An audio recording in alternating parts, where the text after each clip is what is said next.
Let's not take 15 minutes to start the stream up this time around, shall we? Hi everyone, Skylar Stardrift here, and welcome to the stream. Welcome back to Pikmin 3 Deluxe.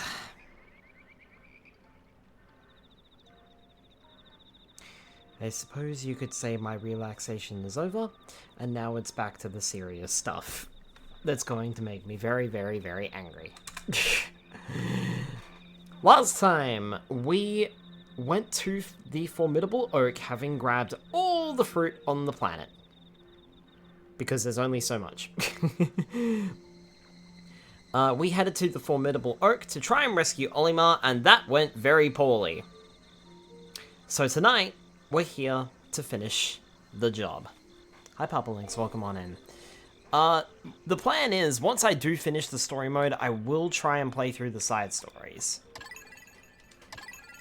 It says side stories plural, so I imagine that there's more than one.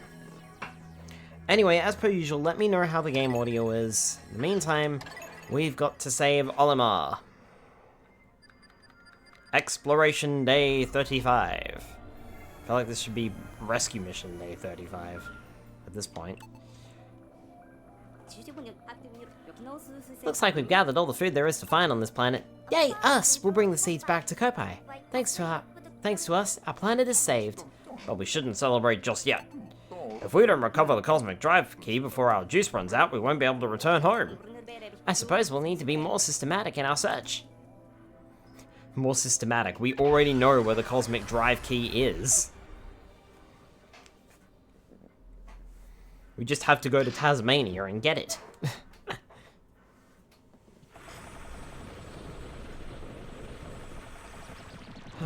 Right, so here we go again.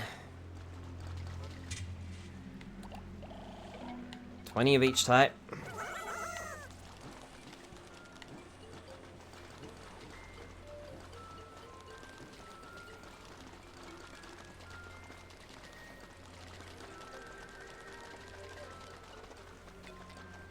Of course, I would happen to come here on a rainy day. You watch as I do this in one day. You just watch.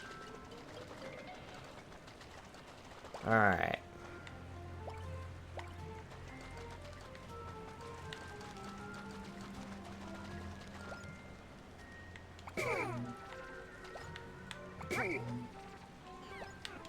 Brittany. Dismiss everything.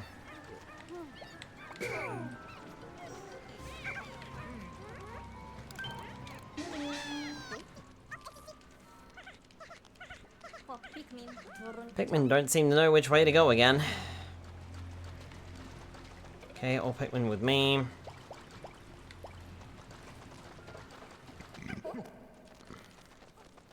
Hello, Brittany.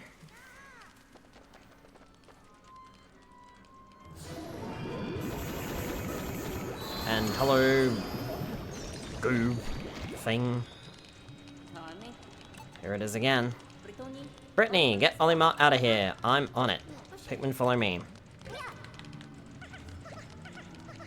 Right. Alf. Okay, Brittany.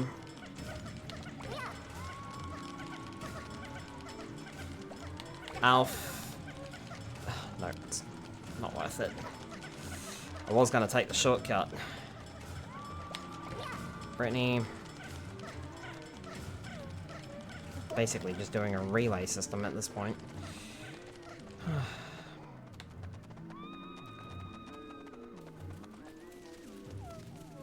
Okay. Dismiss everyone.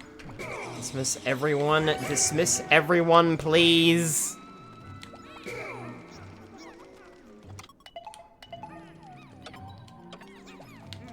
Alf.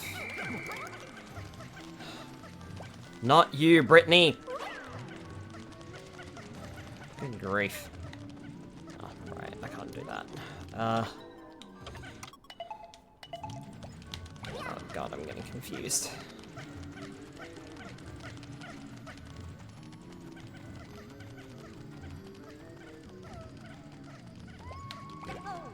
Alf.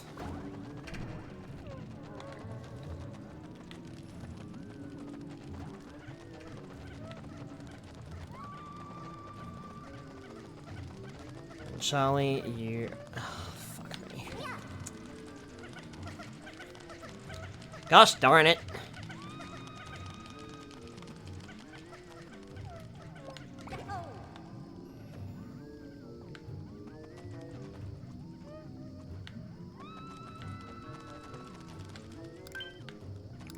Throw you into it, Charlie.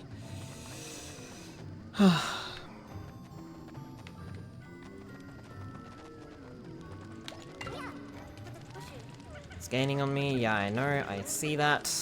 I'm moving you away from it.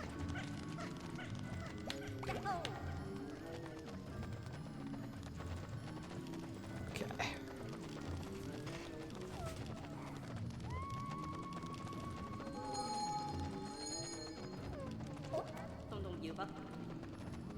This could be useful.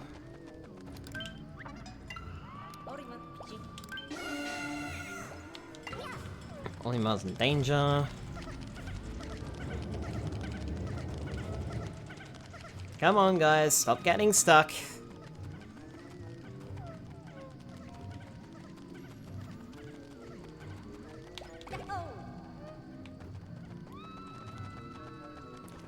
Alright. So, what can we do? Okay, well, the first thing I should do is push that bag down.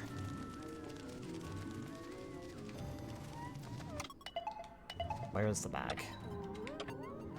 That way.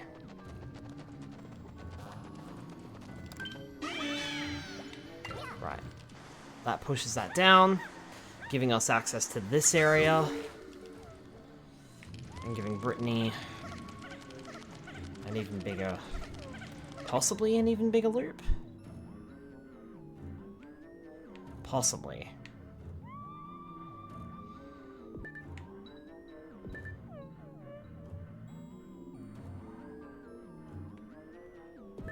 Yeah, I mean, Brittany could possibly stand here.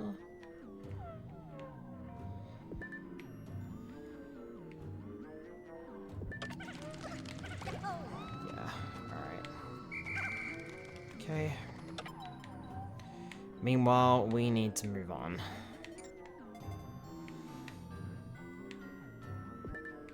We need to head back into this room. Brittany, I'll just keep an eye on you until Alpha arrives.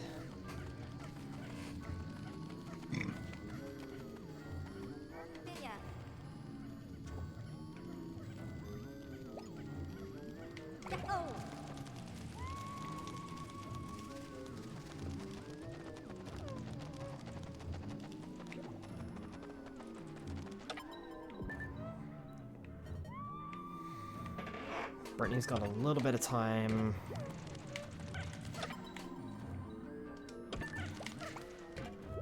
Head over there.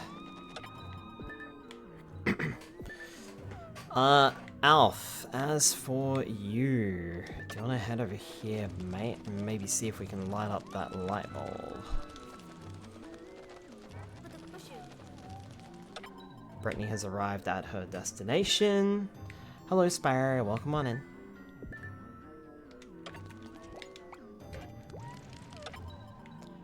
Okay, we need to move back this way then, because that guy is moving, so we'll just move back that way. Multitasking! Yay! Looks like there's a light bulb that is turned off over there. Sparrow with a hydrate, so I need to figure out how to get over there.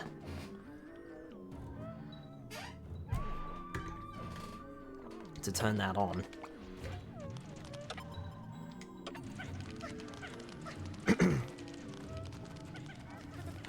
Oh!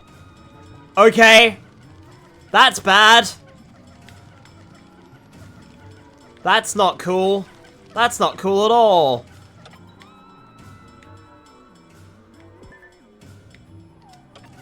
Okay. Noted, it can just climb over that fucking wall. That's great. I love that.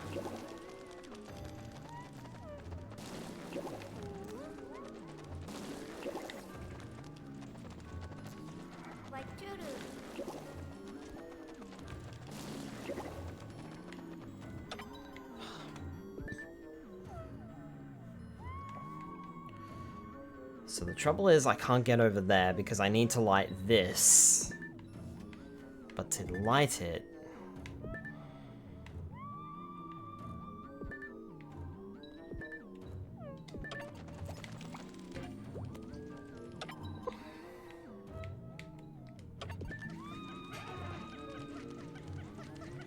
Come on, folks.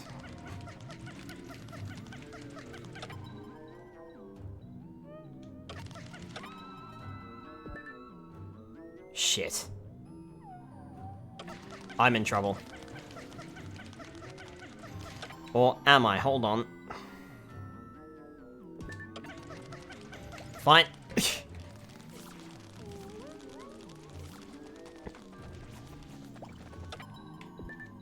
Okay.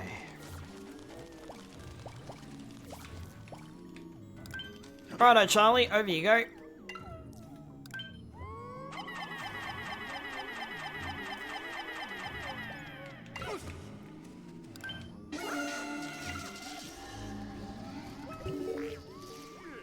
Oh, phew.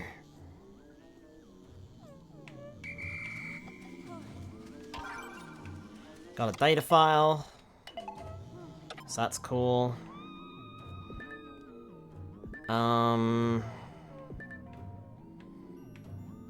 So we can now head over that way.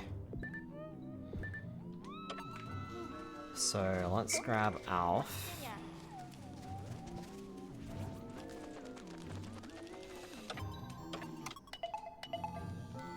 Brittany, how are you doing? How are you tracking?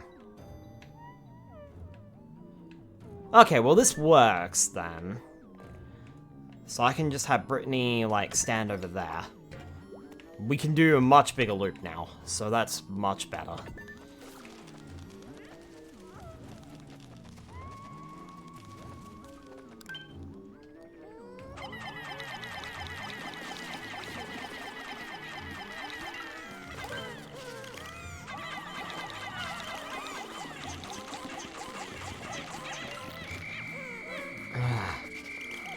These bugs suck.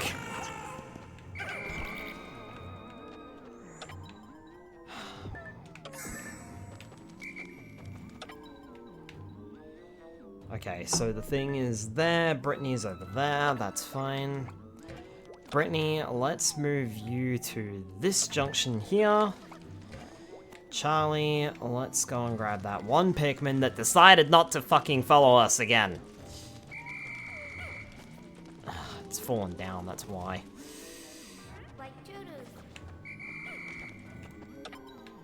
Right. Go here, go back up there.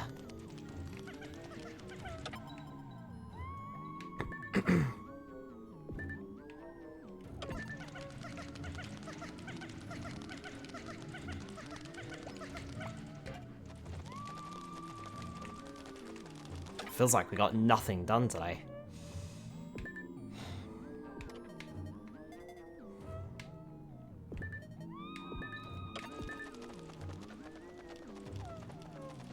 Okay, keeping an eye on them. Isn't that water down there? No, that's just a shadow.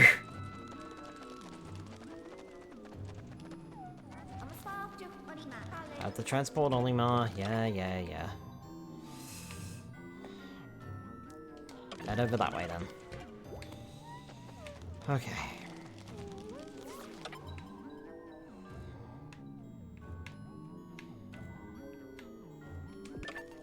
Right, then immediately to the left.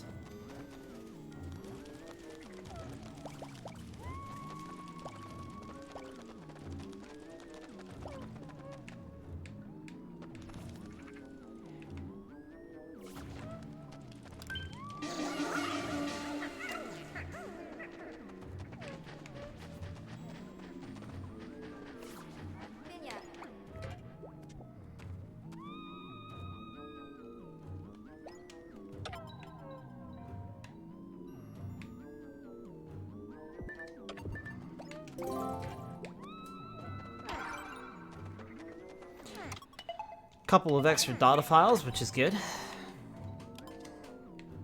What have we got here? We got area hints. I can break down this wall, I'll be able to cut through this labyrinth and save myself some time. I wonder if there are any bum rocks around. In a dark place where I can barely see my own feet, I discovered a familiar plant. If I recall correctly, they're called luminous stemples, and they bloom under strong light. Is there anything nearby capable of generating such a light?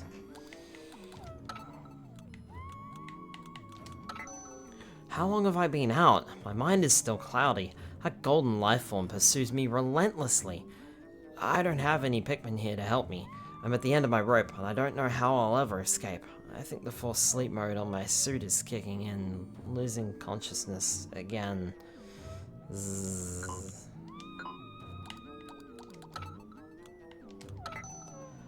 All this time spent on jobs off-world have left me with so little time to spend with my family. I hope my wife and kids aren't lonely without me. We should all go on holiday together when this mission is over. I could use the time off. They could use the time with me. Now I really can't wait to finish up.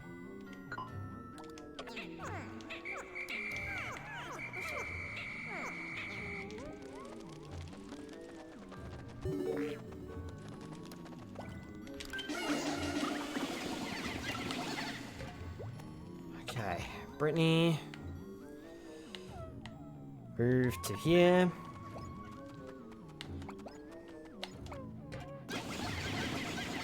We've got to get this wall down.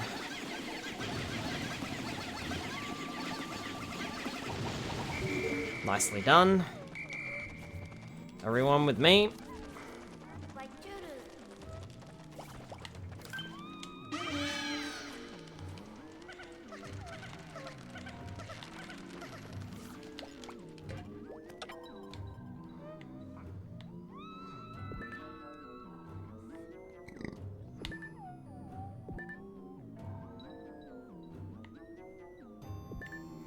I was gonna say, I wonder if I could try, like, baiting this thing so that it comes through, like, this path here in, like, a zigzag pattern.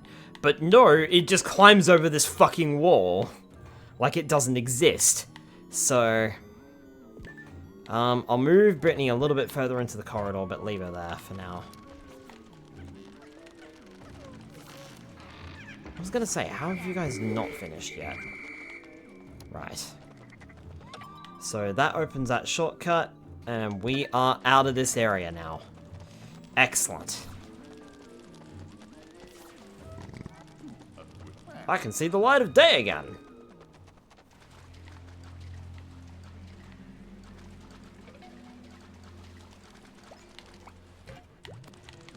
That means we found the way out. The trouble is going to be getting Brittany over there. And I don't know if we'll be able to do that today. Just because of where the giant gelatinous blob is.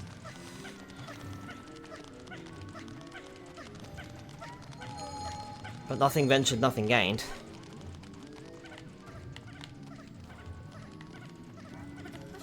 It's gaining on me. I know it is, Brittany. I know it is.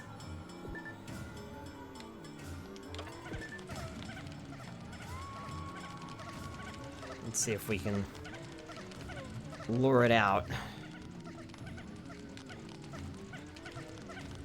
Okay, it's gonna turn around, but that's fine.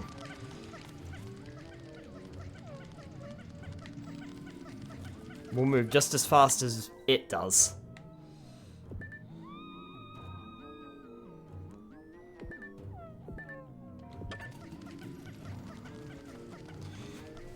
Oh, hi, Ken.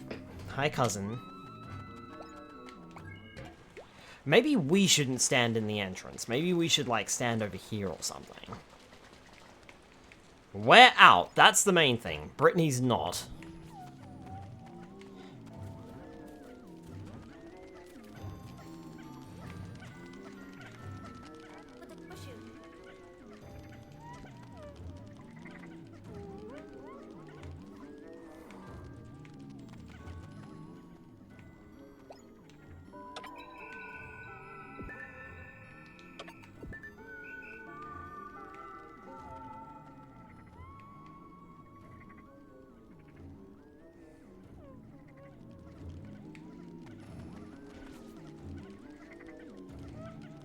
If it's possible, I'd actually like to get Olimar outside.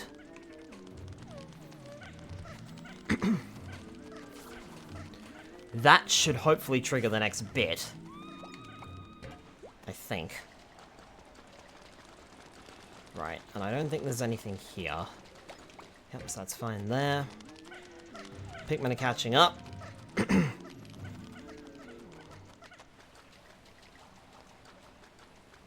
Brittany can come outside.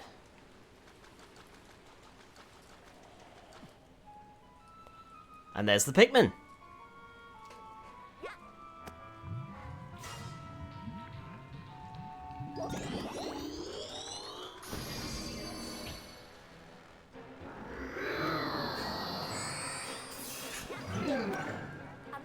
Oh, Captain Olimar!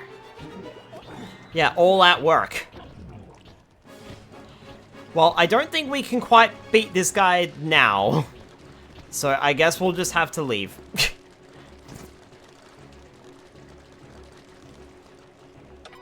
Yeah, let's not deal with this now. Let's end the day and start it fresh. Nope. Oh, no you don't.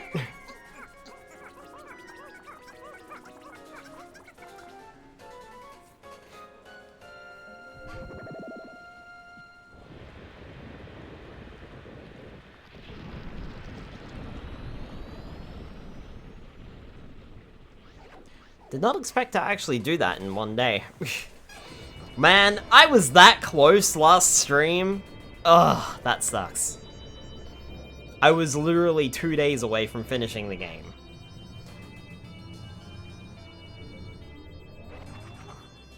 Botheration.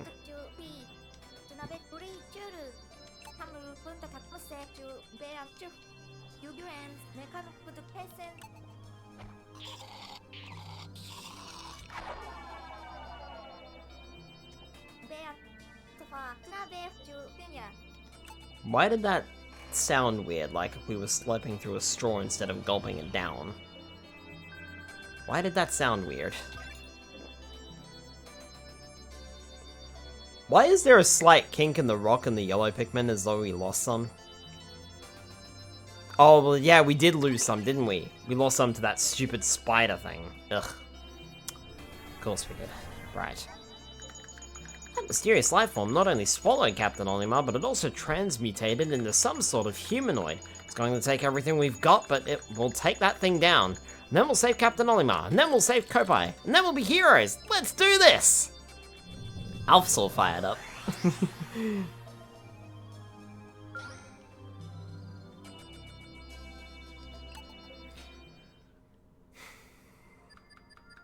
Exploration Day 36. Dawn of the final day. 24 hours remain. The weird thing absorbed Olimar. Why isn't it targeting anyone else? We'll have time for questions later. And if not, fine. If we want to save Olimar, we must defeat that thing. Agreed. Let's go kick some blob.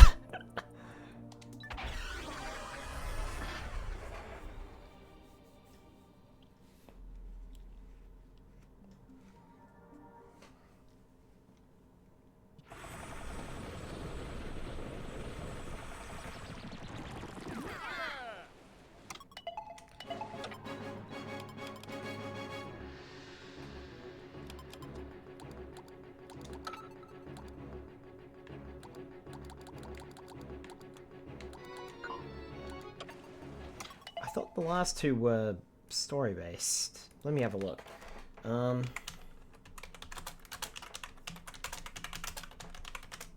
mean, there's every possible chance that they are.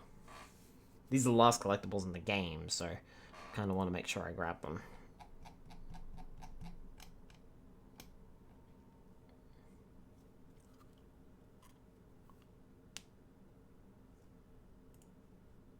Right, okay. Well, I don't know exactly what Pikmin I need, so I'll just take a little bit of everyone.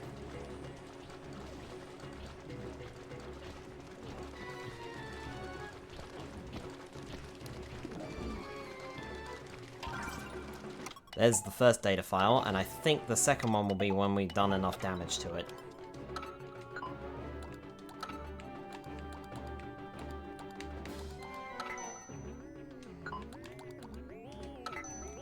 Attack the fragments when it breaks apart.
As you can see, the gimmick here is gradually over time.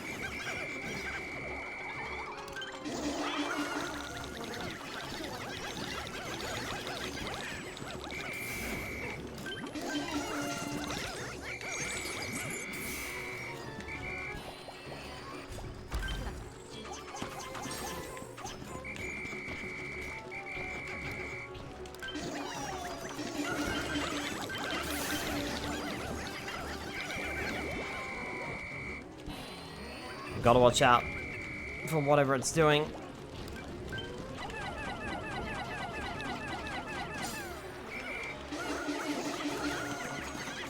Then mow through it.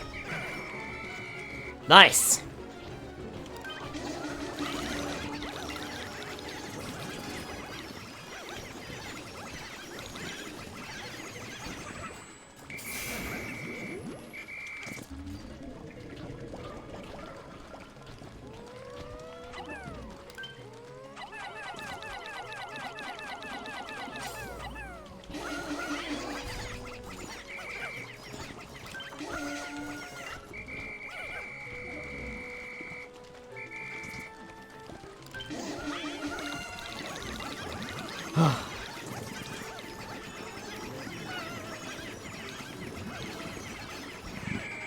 It's vomiting up a thing.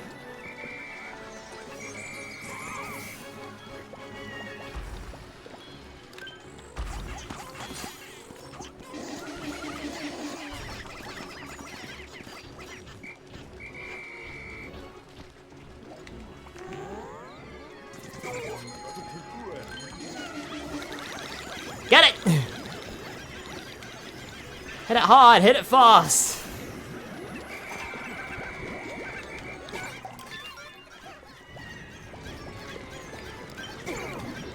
What? What even happened there?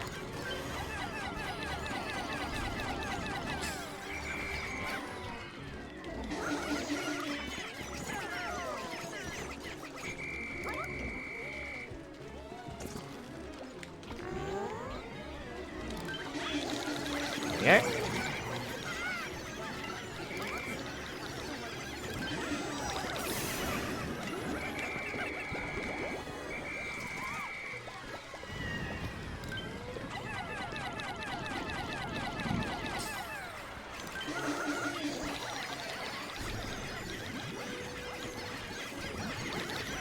Doing a good job! Whoa! Well, that's not cool at all, Sonic.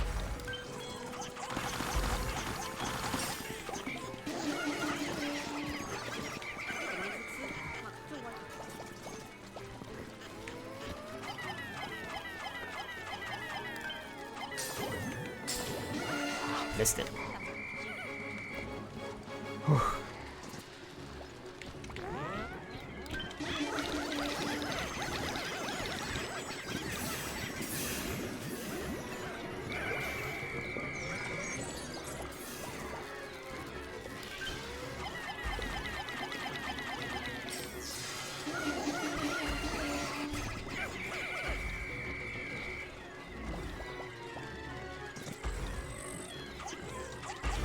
getting desperate.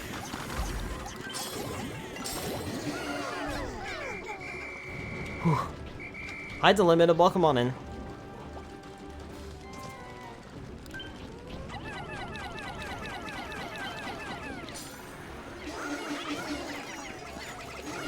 Okay.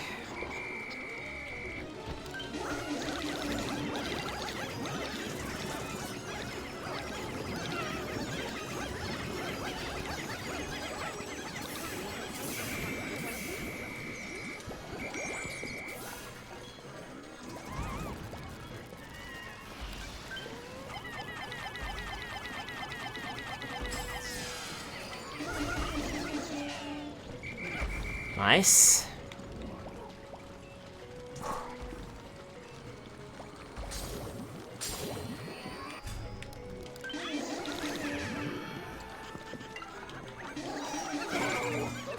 Ow.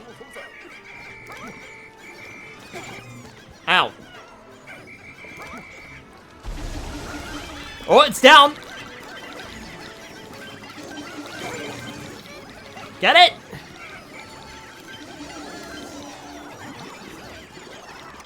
It's losing steam. Go for its body. If it starts flying, send in your winged Pikmin.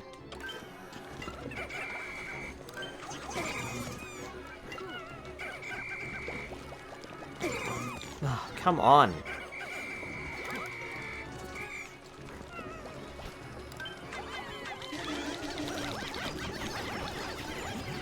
It's lost. There we go. I was gonna say, it's lost so much of its mass now that it can't spawn any of the weapons. I think we saw all of the weapons that it could spawn. We saw fire, water, electricity, rock. And winged Pikmin don't really have much of a weakness, I suppose. Oh, there he is.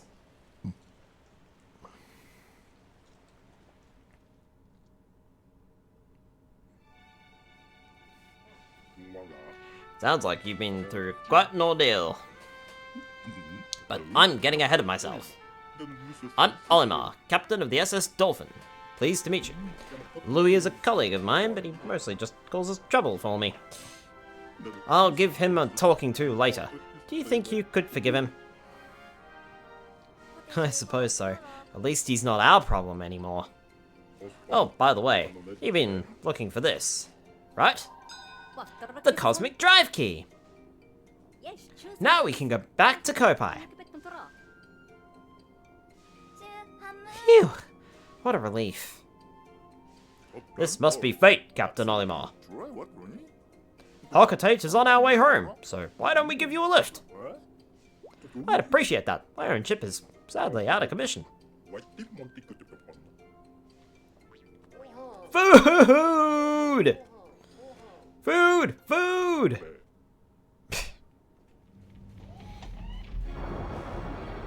Me too, Louis, me too.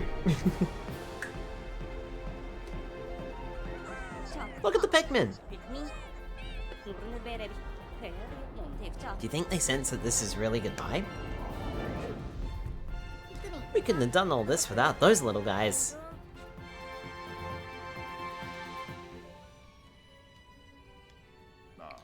We owe them so much. Farewell, my comrades. The Plasma Wraith, though, is still around. Whee!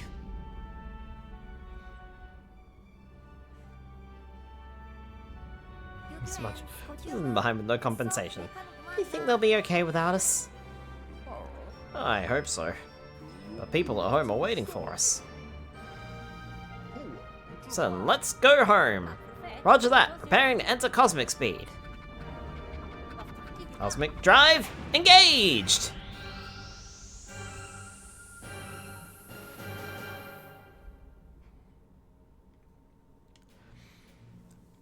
And so the intrepid explorers successfully complete their mission. Okay.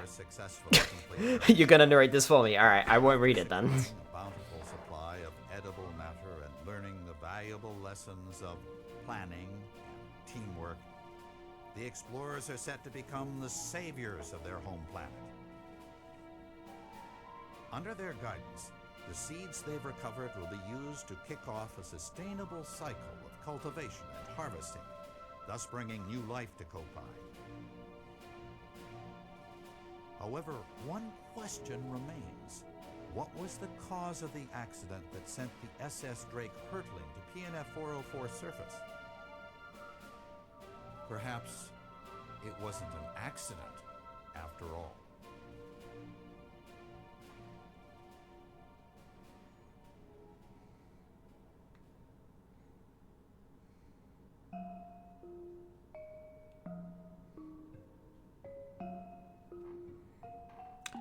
And that was Pikmin 3.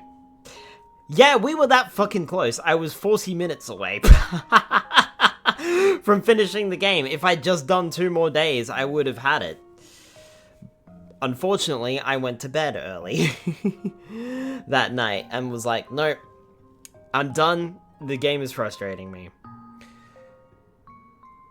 I don't know, man. I still kind of feel like this might be the weakest Pikmin game. It doesn't feel like, sure, okay, we spent 35 days on the planet's surface because my Dandori skills suck, but it still feels like the shortest game of all, and had I been a little bit better with my Dandori, we could have done a lot better, and a lot easier. But I think it's just due to inexperience with this game itself. Like, this is my probably least played Pikmin game. I've played Pikmin 1 and Pikmin 2 quite extensively, and I only just played Pikmin 4 myself this year. Pikmin 3, though, I've only ever played it through once, so this was my second time going through it. But, I don't know, I guess I just, for whatever reason, I don't seem to enjoy it quite as much as I do the first 2 games, and I think even Pikmin 4 feels a little bit better. There are still some things about Pikmin 3 that I like compared to Pikmin 4. That's not going to change. But that's largely because... Oh, bye. That's largely, though, because Pikmin 4 changes up how certain game mechanics work, compared to Pikmin 3, which doesn't quite change them. But even after all that, I don't know. At the end of the day, I'm not entirely positive about this one, I suppose. I love how big the boss fights feel, because it feels like the boss fights just got even bigger. And I hate to say this, but Pikmin 4 don't expect big boss fights. They kind of sort of do away with it. So I'm really glad that the boss fights get really dramatically upscaled in this one.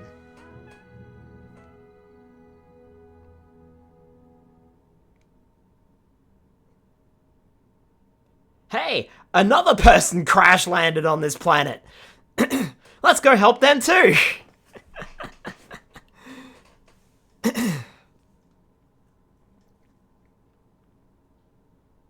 The end. But yeah, that I suppose is just my feeling on it. Ultra Spicy difficulty is now unlocked for story mode. No thanks. Can now fight the Plasm Wraith in the Defeat Bosses mission.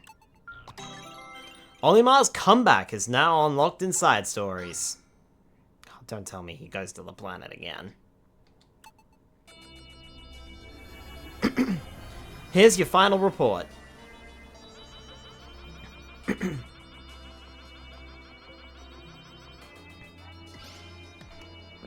Day 36, 12 hours and 21 minutes. All 66 fruit gathered.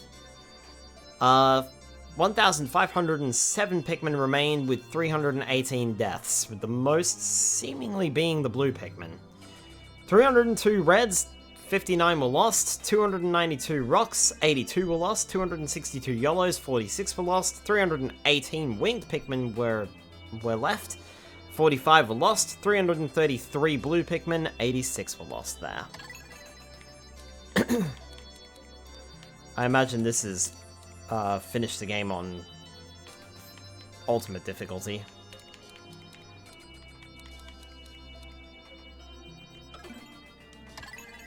Cool.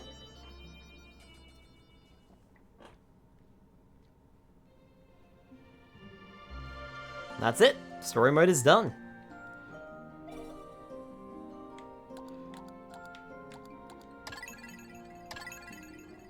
Can I...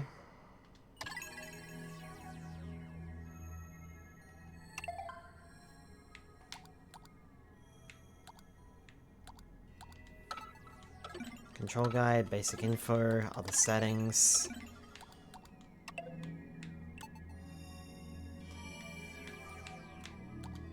There's the voyage log. Oh, here we go. Our mission is over and we're returning with all the edible matter available in this planet's explorable areas. We shall return to Probbaly with our heads held high. The other Hogatation we rescued, Louis, has vanished, which is troubling.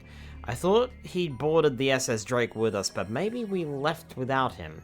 Still, from what we've seen, I'm sure he'll be okay wherever he is.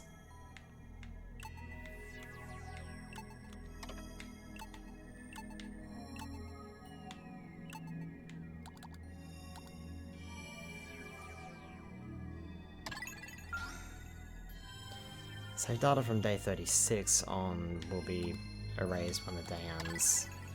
I think this is the only way to check our exploration notes as well. So I have to do this and return to the past. But what we can do is, once we return to the past, we can read all those logs and then we can get out of here.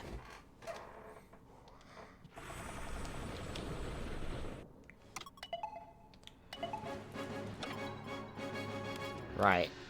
So we've read all the fruit, but what about the animals? We now have access to everyone's notes. This is gonna take a while. Female shear grub. Structural flaw back. Weight 1. It takes no time at all for them to emerge from their hiding places underground. They don't do much once they've surfaced, but you have to give them credit for being very efficient borers.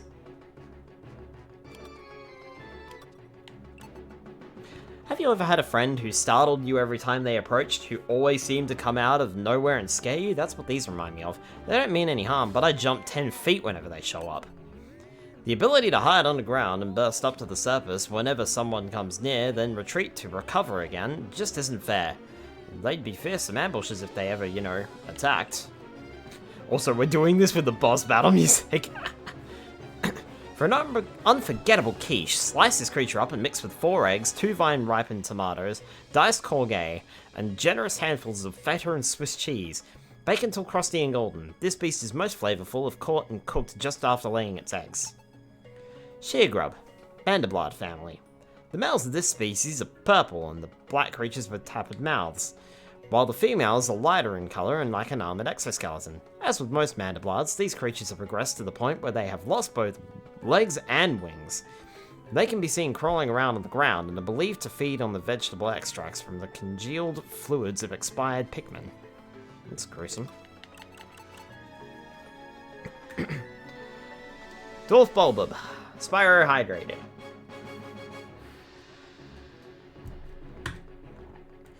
Structural flaw back, weight 3. Despite its compact form, it has a Britney-sized appetite. You can avoid getting swarmed by drawing them out one by one to be dealt with. It's big enough to ride, if only we could tame one. Imagine exploring an alien world from on top of its native fauna. It would beat having to walk everywhere. They say to pick on someone your own size, and for these creatures, that's us. Someday it'll grow to be as big as and bloodthirsty as its adult relatives. Why does everything have to get meaner as it ages? Why can't they get cuter? For a blissful biscuit? Mince the entire beast finely and stir in with heavy cream artichoke hearts and a pinch of black pepper. Heat slowly until piping hot. Rich and creamy. Dwarf Bulbub, Breadbug family. Although initially identified as a juvenile bulbub, groundbreaking new research indicates that this creature is, in fact, a member of the breadbug family. Close relative of the vanilla breadbug, it escapes predation through mimicry. The unique adaptation of the bulbub's crimson coloration allows the species to safely commingle. Such effective adaptation and obfuscation by a prey species is rare, indicating this clever creature is a master of mimicry. White spectralids. Structural flaw, weak hide. Weight 1. There's a saying that a tiny design adjustment can cause huge cascades of change elsewhere in a project. It makes me wonder what effect our presence here has had on the planet. You'd think with wings like that, it would float away on the slightest breeze. Maybe it's working really hard to stay where it is. If that's the case, it could have fooled me. It's a flighty one in both senses of the word, but even if it would stay still, I don't have the heart to unleash my steely fists on the poor thing. Move the wings and drop straight into the deep fryer. I don't have the heart to unleash my steely fists on the poor thing. Remove the wings and drop straight into the deep fryer. Cook until golden or until the enticing aroma starts to sting your eyes. Serve immediately. White spectralids, flutterby family. It's remarkably similar to its unmarked brethren, but the telltale wing patterns and lone pair of hind legs give it away. It sticks to its own habitat for the most part, though it may fly away to reach a flower or escape bulbwax, it will soon return to its home. The white variety gathers no nectar, but sometimes may be found carrying a pellet. Bulbub. Structural flaws, eye stalks, back. Weight 10. Only a very confident designer would wade through issues like bright red warning coloration and a tendency to sleep in broad daylight. There's no way a frontal assault on this thing will work, so we have to get creative. I'm thinking we should hit its back hard while it sleeps, or maybe targeting those thin-looking eye stalks. The white polka dots on red is quite a look. Something about it is familiar, but right, it reminds me of the captain, not the polka dots. I mean the way it snores as it naps in the sun. This red bruiser gobbles up Pikmin like candy. The standard approach is to attack from behind while it's still asleep. That may seem callous, but it would do the same to you if it could. Stow those feelings and strike. Plump specimens are best spit roasted whole, stuffed with a lime and a slab of bacon. Based frequently to ensure a magnificently moist haunch. Bulbub, grubdog family. This large organism has the familiar mandibles and cranial morphology of the grubdog family, as well as the characteristic bulging eyes. As with most grubdogs, the creature's cranium comprises half of its total length and girth. Showing a scarlet abdomen with white spots, this creature is primarily nocturnal, choosing to prey upon smaller creatures returning to their nests. Originally classified as the spotty bulbub, further research has reclassified this species as the basic bulbub. Subspecies of varied colours have recently been discovered, but academics are divided into two rival camps over how to handle their classification. Medusal Slurker. Structural flaw, weak hide, weight 6. First one of these I came across had rock Pikmin trapped inside it, and I've seen them engulfing small fruits, but it doesn't seem to be eating them. There's no digestion going on at least. Is it just trying to make friends? The polka dot motif on top of the translucent membrane is a striking look, especially with the puffball on its head accenting the whole ensemble. I could see a dress patterned after this creature being a big hit on Kopai. Not that I'd be caught dead in one. This cowardly blob holds Pikmin hostage within its own body. Its fatal mistake is not sucking up every last one of my troops. The last survivors are that much thirstier for revenge. Makes for a tangy and fresh sorbet. Place in the freezer for 2 hours or until firm. Garnish with a slice of candied lemon before serving. Medusal Slurker, Umblotta family. Most of its body is translucent and gelatinous. It drifts on the wind using the puff stalk on its head and captures passers-by below with its adhesive manubrium. The purpose of this behavior is unknown, as examining its catches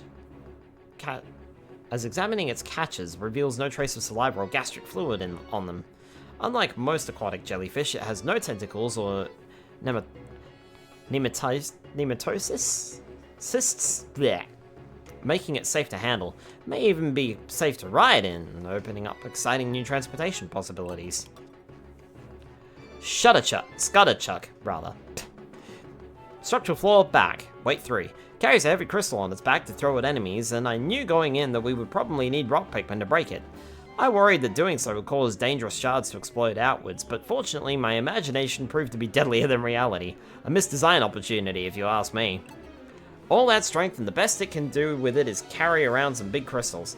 A better idea would be carrying my stuff, if I could tame... Wait. It would throw my stuff all over, wouldn't it? Never mind. They're like walking catapults, the way they hoist those crystals and launch them as if they were mere pebbles.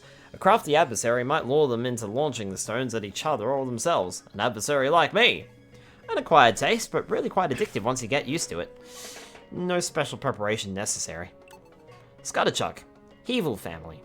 Its main offensive strategy is to launch the crystal it carries on its back, otherwise it's completely defenseless. In most circumstances, it's a peaceful herbivore whose diet consists primarily of moss. When in danger, it wastes no time defending its territory by breaking small rocks and hurling them at the threat.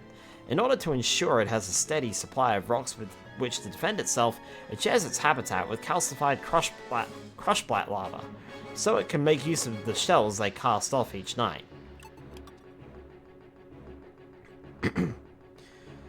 Fiery Blowhog. Structural flaw, inhaling period. Wait 5. I noticed that it needs a moment to inhale something from the planet's atmosphere before exhaling fire.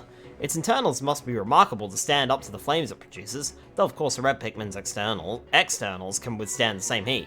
If we could reproduce the process, it could be a great renewable source of rocket fuel for our ship's engines. I thought they'd be my favourite fauna. The idea of running into one in a frigid field or after getting soaked was nice, but it turns out they don't have a setting on their snouts below roasted alive. Scratch another brilliant idea. Be careful, this one will cook your goose. I don't know whether that's a nose or a mouth shooting those flames, and I don't care. What's important is that me and my crew are long gone when the fire hits. Roast this flavorful beast for several hours, letting it stew in its own succulent juices. Don't worry about overcooking this beast. It's scorch-proof. Fiery Blowhog. Blowhog family. This creature expels a volatile phosphorus compound from its snout that combusts upon contact with air. This fire-breathing ability is dependent upon the air-to-fuel ratio at its mouth, catalyst reaction within the expelled compound, and purification of the compound.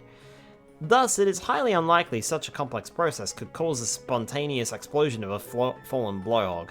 This process is also perhaps to avoid risk of spontaneous combustion in the belly of a live specimen.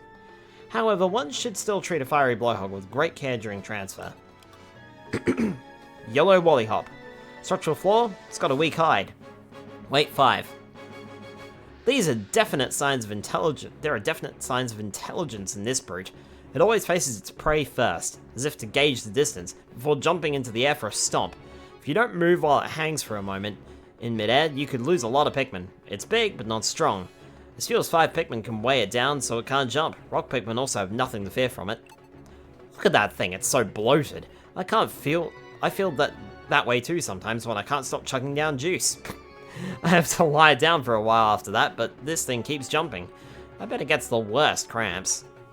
I don't understand how it manages to hang in the air at the height of its jumps, but I don't have to understand, I just have to get out of the way, and that weird hang time helps a lot with that. Let that be a lesson. Don't stand around gawking at a creature's weird attack moves, do something about it. Beer batter and deep fry for a down-home flavor you won't soon forget. Yellow Wollyhop, the Amphitrooper family. This magnificent specimen has the brightest gold coloration and the greatest number of lateral spots of any member of the Amphitrooper family. This species seems to have lost some swimming proficiency with the evolutionary adaptation that granted it greater jumping ability. The Amphitrooper inhabits aquatic shallows and shows an instinctive drive to jump upon and squash smaller creatures. The Skitterleaf. Structural flaw, back. Wait 1. I'm in love with this camouflage job. It looks like an ordinary leaf fallen from a tree, and then wham! It starts to move and takes you by surprise. We could learn a lot from the way it uses protective coloration to blend in with its surroundings. I'm thinking of redesigning our spacesuits or maybe even the SS Drake's hull. Not only do its body and limbs look like leaves, its beady little eyes remind me of fruit. I don't see the point of all that camouflage when they startle at every single thing that gets close. It's totally harmless, but sometimes there is a reason to defeat one. When that happens, the best we can do is to be merciful and land on one solid strike on its back, poor thing. The superb amalgamation of juicy meat and leafy greens ensures that the Skitterleaf will be the new spinach! Skitterleaf, Skitterling family. The Skitterleaf is a relative of the pond skater that shed its wings and adapted to life on the ground. With no residual traits of its airborne past, the Skitterleaf can neither fly nor skitter across the surface of the water. The wings have since evolved into the leaf-like structure on its back, which serves to hide the Skitterleaf through mimicry. It appears quite effective, as few predators can see through this clever disguise. Oh boy, here we go. Armored Mordad. Structural flaw, flesh beneath the shell. Weight 20.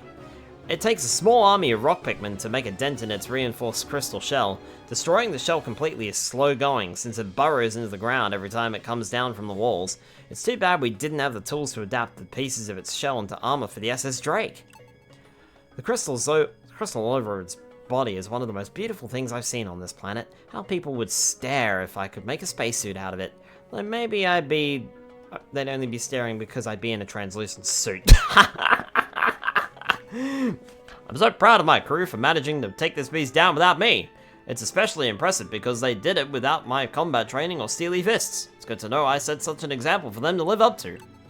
Best enjoyed fresh. If the legs aren't twitching when you put it on the grill, don't bother. Armored Mordad. Mordad family. Tuberclipium rex. It makes its home inside the hollow stumps of enormous trees. The name is derived from the hard shell covering its entire body. As it grows, it can only molt its shell by slamming into rock walls to shatter it before forming a new one. It has a voracious appetite and doesn't hesitate to eat anything that it sees. The contents of its stomach are often quite a surprise. Joustmite. Structural flaw, hindquarters, weight 7. That shell is as hard as they come, so a frontal charge is no good. You're liable to get skewered on its needle anyway. Try throwing Pikmin so they land on its soft, unprotected hindparts instead. Talk about a design oversight. Ever seen a huge face buried in the ground? I have now.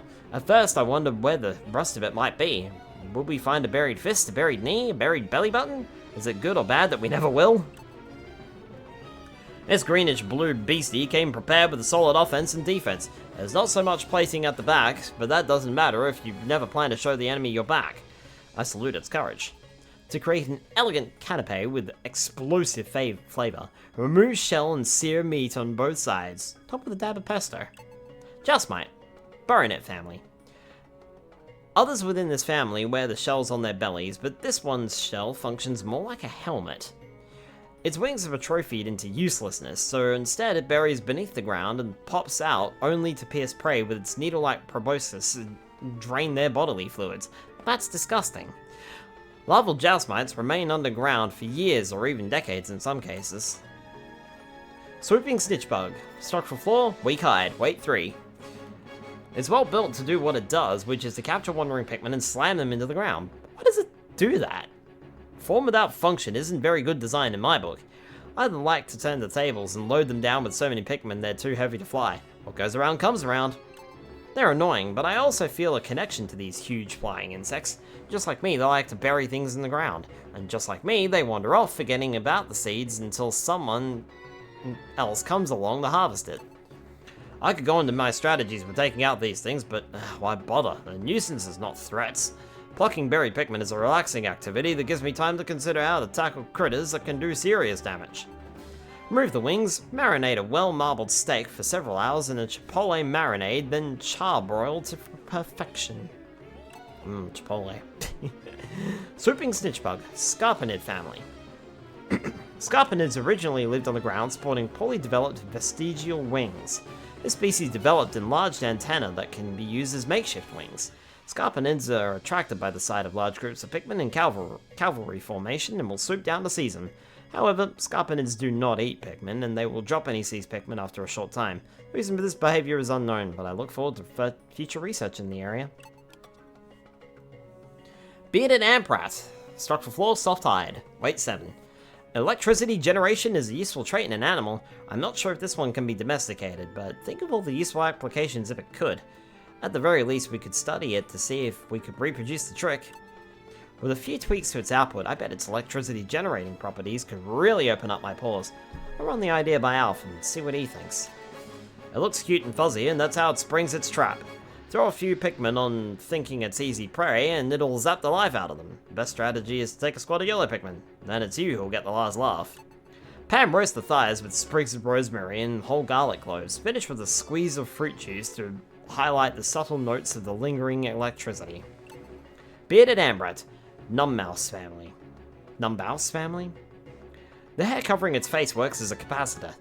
It charges electricity by rubbing the hair to build static, then discharges it at enemies intruding on its territory. It's more territorial than aggressive, attacking only when threatened rather than to hunt prey. It has several qualities unique to this ecosystem, such as producing milk for its young, which may someday give rise to a whole new taxonomy of fauna. Pyroclasmic Slooch. Structural flaw, low speed, weight 3. A coating of pure fire, now that's armor! Which it needs, because it's very slow to both move and attack. And even the fire armor does nothing against red Pikmin. Back to the drawing board with this one. Tons of style points for the cloak of pure fire. I couldn't pull off a look like that. I don't even like to leave the SS Drake when it's humid out. It's tough to beat a defense made entirely out of scorching flames. If you don't take it too seriously, it'll be way too hot to handle. Fortunately, I'm just hot-blooded enough to take it, as long as Brittany doesn't give me the icy stare. Remove tongue and discard the rest. Cook over a charcoal grill until medium rare. Pyroclasmic Slooch, Slooch family. A species of terrestrial snail coated in flammable mucus instead of the traditional shell. The creature stays lubricated through constant secretion of mucus so that the fires never reach its skin. The most fascinating aspect of these creatures is their instinctive ability to avoid causing widespread fires by carelessly brushing plants.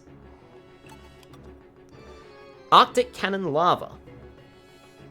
Structural flaw, weak hide, weight 7. Snowballs are an ingeniously non-lethal weapon. I'm in love with a design that effectively keeps predators away without overdoing it. Full marks. When I saw this one spitting snowballs and sending Pikmin rolling, I thought it looked like a good time. So I walked into its line of fire, waved my arms to catch its attention, and waited for the fun to start. But all I got was dizzy. They're more annoying than dangerous, but if you want to avoid the pushback from their rolling snowballs, it's just a matter of fancy footwork. Float like a skitterleaf, sting like a scornet. Peel back the shell and sprinkle the tender meat with a dash of salt before slurping it up raw. For a refreshing dessert, pour fruit juice over its snowballs. Arctic Cannon Lava. Lithopod family. Like other members of the Lithopod family, its internal bacteria are specialized to form ice compounds from ambient moisture, which it then expels as projectiles. It technically doesn't rely on cold temperatures to create this ice, which is formed by pressurized internal fluids which act as a coolant. When the projectiles rapidly expand, they absorb ambient heat, lowering the air temperature enough for the moisture in the air to freeze.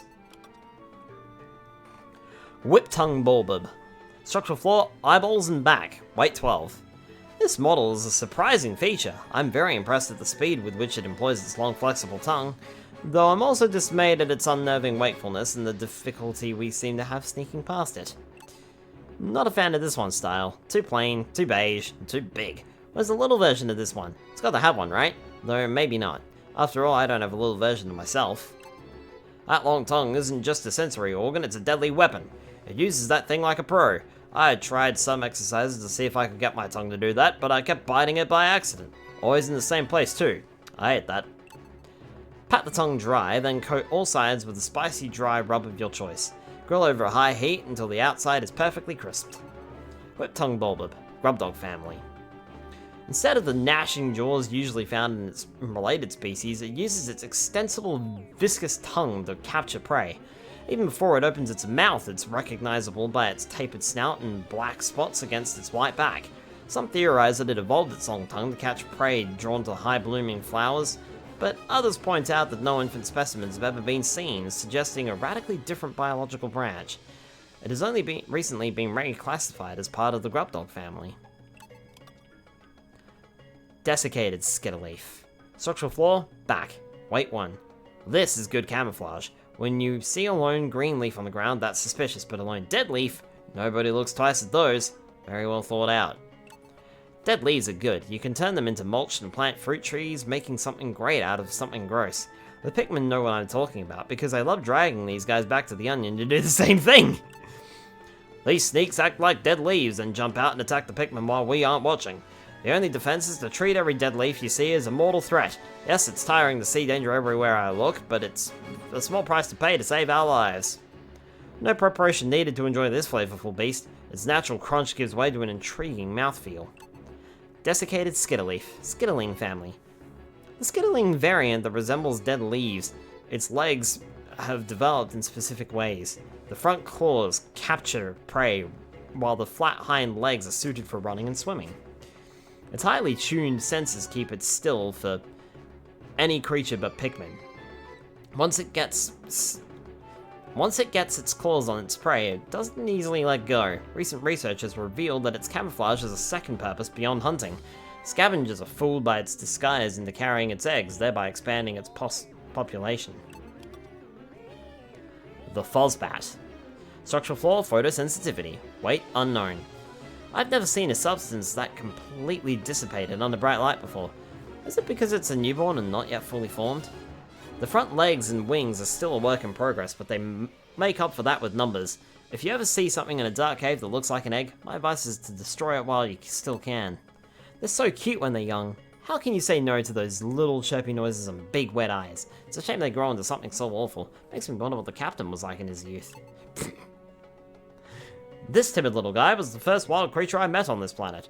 I can't blame him for being scared though. I freaked out a little when I saw those glowing mushrooms. Wait, no, forget that. How do you erase stuff on here?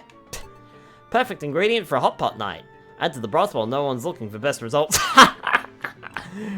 Fozbat. Aerodentia family. This infant stage of the behemoth Fozbat has underdeveloped wings and cannot fly yet. It is Theophilus from birth to the point where even the low light of a common glow cap or a light bulb will cause it to vaporize. The Olimar, stop using big scientific words.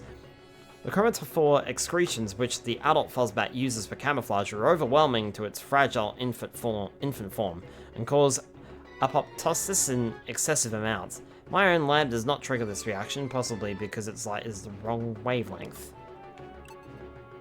Fozbat Pod. Structural flaw, light sensitivity, weight unknown. I have so many questions. Where does it get the resources to manufacture all the tiny models? Why does light cause it to stop working? I've heard of solar-powered machines, but this one seems to be solar-powerless. Try to break the egg, and the adult Fozbat will come screeching right for you. As ugly and mean as it is, it does care about its little ones, so you can't call it all bad. The downside of these things is that they never stop pumping out nasty critters, but the upside is that if you stand next to one long enough, you can get some good combat training in. I'd take one home to generate sparring partners, but they stop working as soon as light hits them. You can slurp up this beast's eggs right from the shell with a sweet and velvety texture they melt in your mouth. Ugh. Fozbat sac. Aerodentia family. The behemoth Fozbat's egg sacs are found affixed to surfaces around its lair. Each sac spawns roughly 5 baby Fozbats, stopping when enough pheromones are in the air to trigger its automatic response. This keeps the population density of Fozbats in any given cave at a sustainable level, which is important given the limited supply of food available in its habitat. The behemoth Fozbat. Where are we up to? Oh my god. We still have so many to go through. Behemoth Fozbat. Okay.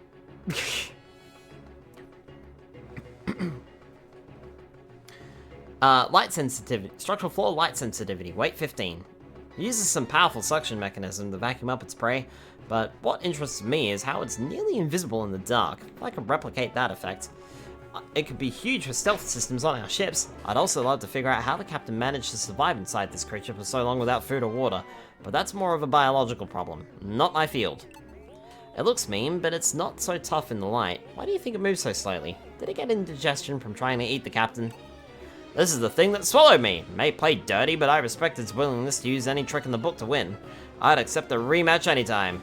It was more comfy in its stomach than I expected, but I'm still glad my team pulled me out when they did. I owe them a round of juice when we get back to Kopai. Lightly bread and fry whole. Slather a brioche bun with remoulade, then top with fried breast, beast, and a handful of rocket. Serve with lemon wedge. Yes, I know I said breast. Shush. Behemoth Fozbat. Aerodentia family. It is forced to live in darkness due to its extreme photosensitivity. The specialized chromatophores on its skin can absorb faint light sources to turn completely transparent. Its wings and spines are covered in mildly toxic scales, which paralyze small insects until it can inhale them with a powerful vortex. Often, creatures that evolve in darkness have atrophied eyes and albinism, but that is notably not the case here. It does, however, share a tendency to only venture out at night with other cave dwellers. Swarming shear grub. Structural flaw, the back. Weight 1. They use their numbers to hunt for fruit and nectar and try to get you separated from your Pikmin. We have to remember that we need numbers on our side too if we want to fight back. I can forgive a lot of things in the animals on this planet. Damaging my suit? Sure. Capturing the captain? Okay. But stealing fruit and nectar from the Pikmin? That's low.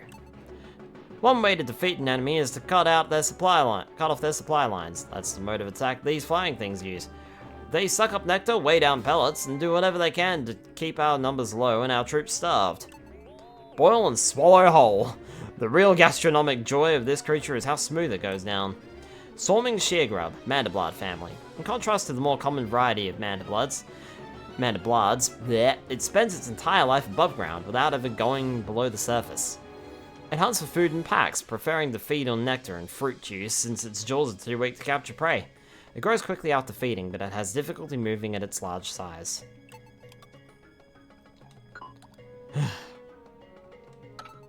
Orange Bulb. I know I don't have to, but I'm going to. Damn it. Learn science with me. Orange Bulb. Structural flaw, eyeballs, and back. Weight 10. I appreciate the one in coloration to let us know it's more dangerous than the other models. Anything that risky is best approached with a bomb rock while it sleeps. It's lavishly colored and so anxiety-ridden that a few footsteps can wake it up instantly. Kinda like me, it's also a terror when it's awake, which, again, same. Those bulging eyes are honed for battle with no known blind spots. We often find them asleep, but they wake as soon as we get close. For all we know, they're only pretending to sleep to lull us into a false sense of security. Still, sometimes that 1 second where they're waking up is all we need to go in hard. This bulb's meaty flanks make for deliciously savory steaks that shouldn't be missed. Orange Bulb, Grubdog family. This bulb species boasts a garish color pattern with deep orange body and black spots. The orange bulb's yellow bloodshot eyes make it clear that this bulb is excessively edgy and high-strung, making it much easier to wake from a deep sleep than other species in the Grubdog family. Sand-belching Meerslug. Structural flaw, it's got a weak hide apparently. Weight 20. It mostly stays below the sand, but sometimes sticks its head out to lob balls of sand at Pikmin. If they're hit and stuck in the sand, they don't have any good defenses against it digging its hole beneath them. Reminds me a little of going to the beach and how older kids would bury me in the sand. How I miss those days, but I've got to focus on saving Koppai for now. I try to get close and it just hides in its stupid sandy hole, so I move away and it still hides behind those sand balls it's always chucking around. What's it got against me, eh? The area we found this creature was practically a paradise. I still want to go back there and swim around in the sand with my rubber ducky. Maybe the crew would let me do it if I called it a training exercise. These are crowd pleasers. Soak overnight to remove remaining sand. Slice cleaned meat into thick pieces and place on grill. Then apply a generous coating of barbecue sauce and cook until sticky and crispy. Sand-belching Meerslug. Meerslug family. This giant limbless invertebrate has a distinctive large orifice. It sets a cone-shaped trap in its sandy lair and waits for prey to fall into it. The main orifice serves as both mouth and anus. Thanks, Olimar. When it inhales sand, the grains go through its intestinal canal and come out polished and hardened when they are ejected. It's sensitive to sound and vibration. The best time to catch it off guard is when it jumps out from the sand after being startled. Iridescent flint beetle. Structural flaw, back, weight unknown. It reminds me a bit of prize dispensing machines, only instead of putting in coins you throw Pikmin and instead of toys you get pellets of nectar. A pop quiz of indigenous creatures. You might think you're ready for it, but when the time comes, you're probably not. There's no penalty for failure except missing out on neat rewards, which is basically torture. Finding one of these critters means it's your lucky day. If you can manage to hit it with Pikmin, it'll drop pellets and nectar. All you have to do is wait for it to stop and then press the attack. An essential flavor accentuating ingredient in gumbo and jambalaya. Also delicious in soups, broths, and marinades. Iridescent flint beetle family. Flint beetles are nocturnal, choosing to hide in the grass by day and stay active at night. These creatures keep undigested food pellets in their stomachs to sustain them through winter, but given the right stimulus, they will spit them out. Recent research has revealed that these pellets are enveloped in a membrane that seals and preserves them in a sterile, airtight environment. If kept at room temperature, it seems that this pellet membrane will keep its contents fresh for up to 6 months. The membrane may be made from the same substance that gives the exoskeleton of the flint beetle its beautiful sheen. This specimen is a subspecies of the previously documented species, recognizable by the variant pattern on its back. Flighty Joustmite. Structural flaw of the rear, weight 7. The red helmet-like shell covering its head is an effective defense, I'll give it that. Like the green model, it burrows underground and comes up to attack, but this one has enough lift capacity to fly when threatened.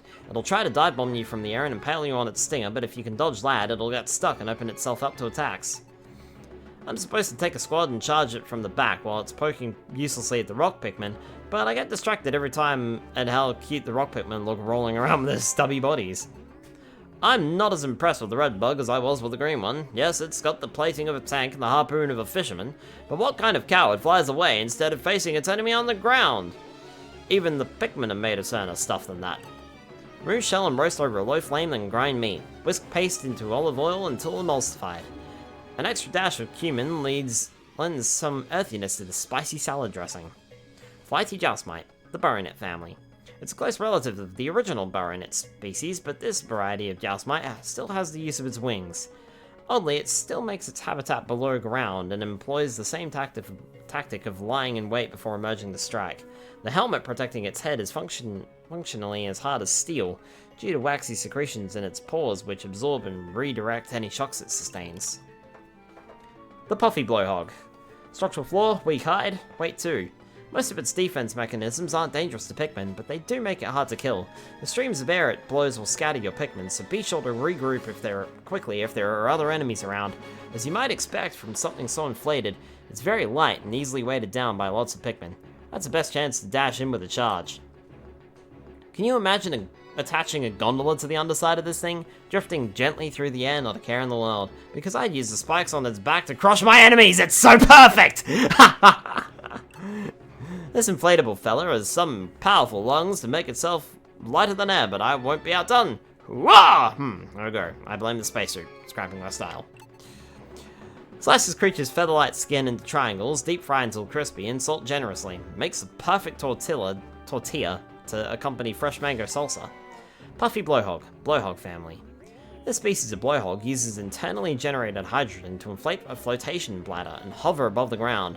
The creature's electrified pulse creates a sash of color that flows along the surface of its body, making it a particularly beautiful blowhog species. Precisely how it is able to internally stabilize its highly explosive hydrogen and simultaneously generate electricity remains a mystery. The Puffy Blowhog blows leaves and grass around to eat the insects underneath. It maintains mid-air buoyancy by using its fins and releasing air through blowholes. This enables it to float effortlessly, even in the breeze. In times of danger, the Puffy Blowhog can decompress its flotation bladder for a rapid escape from predators. Arachnode. God, I hate these things. Structural flaw, weak hide, weight 3. This creature's most dangerous weapon isn't its jaws, it's its web. Anything that touches the web, such as thrown Pikmin, gets stuck and must be quickly rescued before it's eaten. I've seen its web trap winged Pikmin and withstand blows from rock Pikmin, so those fibers must be tougher than they look. If we could build a suit out of them, I could be that tough too. Be quick and you can whistle to get Pikmin unstuck from its webs. If you're feeling daring, you can touch the web to lure the Arachnode away, but if you're on the wrong side, you'll see a Pikmin getting eaten in front of you. This is a tricky one. We can't charge until it moves, but it doesn't move unless it senses prey in its web. Since I mustn't risk the lives of my squad, there's no other choice. I must volunteer to be the bait. Good luck, troops. My life will be in your hands. Pluck off the legs, crack open, and save the meat inside. Dip them in soy sauce first for a nice mix of sweet and salty. Arachnode, Probbaly family. This spider-like creature has distinctive yellow stripes on its black carapace. It spins webs in high-traffic areas and waits for prey to blunder into them.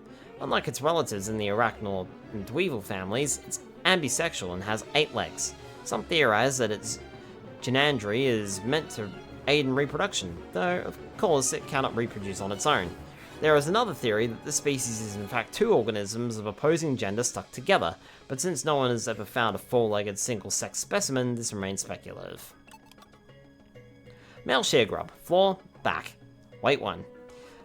Well, his jaws are stronger than you'd expect. I haven't seen anything that can grip like that outside of factory robots. Fortunately, its back isn't so tough. If you can arc a few Pikmin onto it from above, it'll go down in no time. I don't get these creatures. They have a good thing going underground where it's dark and quiet. Why can't they snooze the days away instead of making trouble for us? These nasties are the #1 reason I keep my whistle handy at all times. You've got to have a quick whistle finger to lead your squad to safety when you feel the ground start to rumble beneath your feet. Keep a close eye on any Pikmin with their hands full. These critters like to go after those first. Spread several specimens in the bottom of a casserole dish and layer with sliced avocado. Bake until the meat is choice and the cheese is lusciously browned.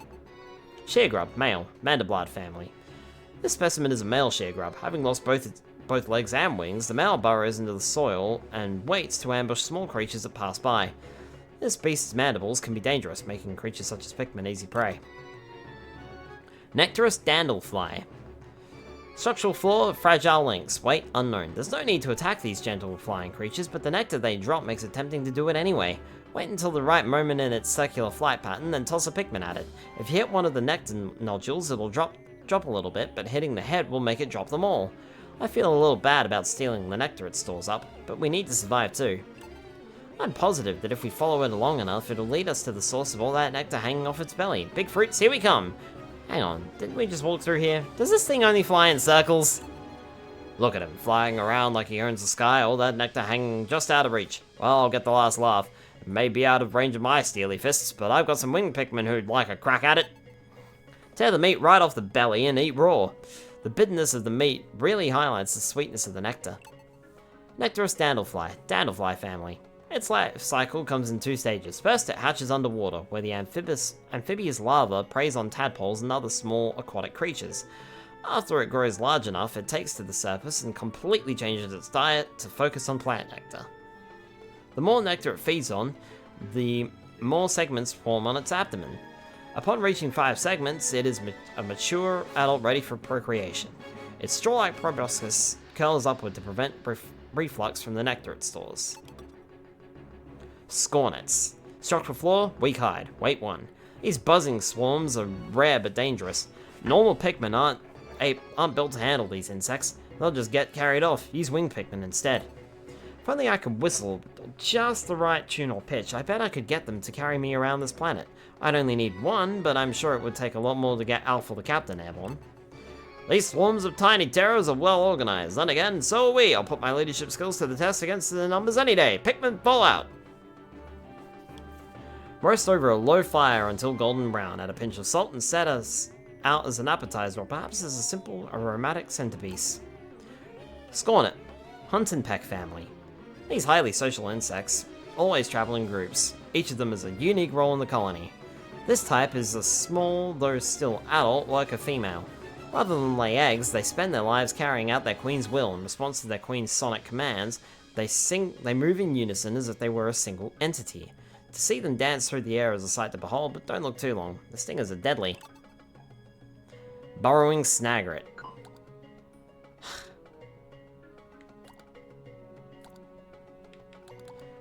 Apparently I'm missing some. Interesting. Burrowing Snagret, structural flaw, beak, weight 10. Its bulk and speed make it a very fearsome model, and it's very difficult to retrieve a Pikmin once it's snapped one up in its beak. However, if you can dodge its beak as it comes down, the beak's sharpness works against it as it gets stuck in the soil. That leaves the head open to be pelted with Pikmin as fast as you can. I've never seen the bottom half of one of these. I have all sorts of ideas about what might be under there. It could be a long snake tail or a big plump body stuck underground. Or maybe below the neck it looks just like us. Now I get that it's big and that big things are scary. That twisty neck can't twist all the way around, so all you have to do is get behind it. Once you're there, pour on the winged Pikmin and you're golden. Slice the serpentine torso into thin medallions, skewer on a metal rod with Hokate onions, and barbecue over an open flame. Burrowing Snagret, Snavian family. The majority of Snagret species lie in wait to ambush and capture prey, with a body type perfectly adapted to such sudden strikes. It violently attacks small surface-dwelling insects. Distributed across a relatively wide range, subspecies of Snagret suited to the varying soil conditions have emerged, making the Snagret the most geographically represented species besides the Bulbib. Visually resembling the Burrowing Snagret is the Burrowing Snarrow, the range of which partially overlaps with the Snagret's range. While the two may appear similar, when pulled from the ground they can be distinguished by the presence or absence of tail and wing markings. Dwarf orange bulb. Structural flaw, back, weight 3. Compared to the red ones, these seem to have slightly higher vitality. When they swarm, try to stay calm and aim at the weak spot on their backs. It's as twitchy as its bigger counterpart, so much stress can take its toll on the skin. I wish they'd learn to chill. Not only would they be happier, but they'd be much less trouble for us. Little, but aggressive. It's not half the problem its bigger cousins are, but it is much harder to spot. Camouflage or no camouflage, it'll have to get up pretty early in the morning to... Hey, where'd it go?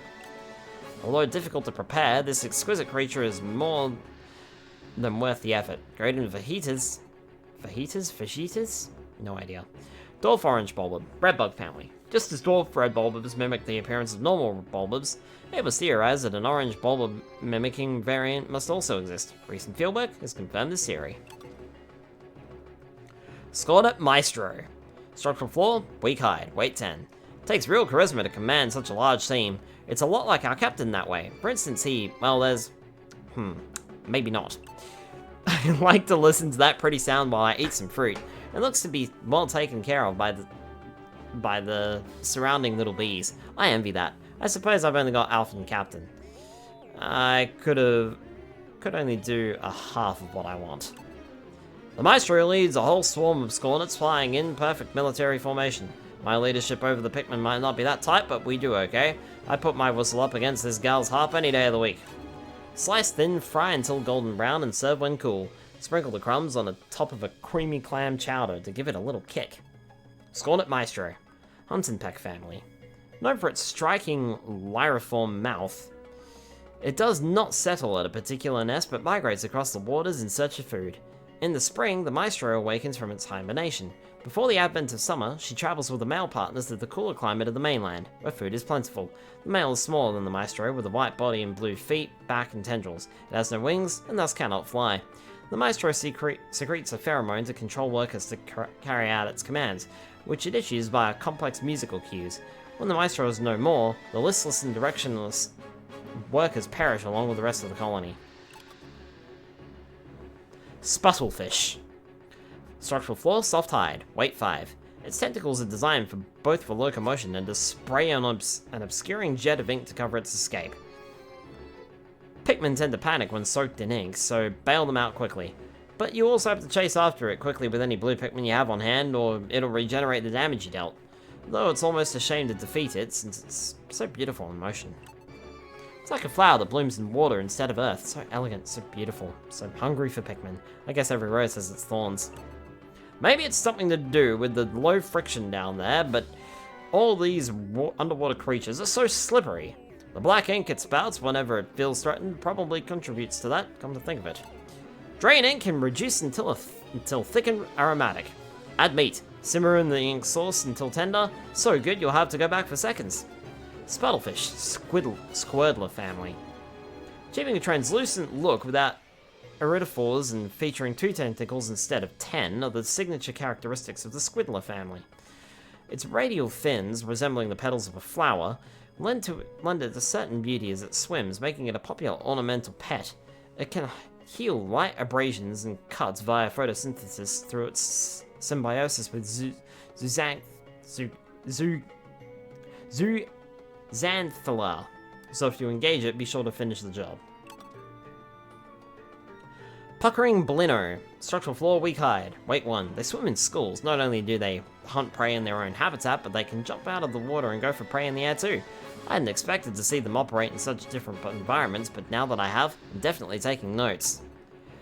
I saw one swim at the captain and thought they were playing around. Then one came right at me and ow! These things don't play.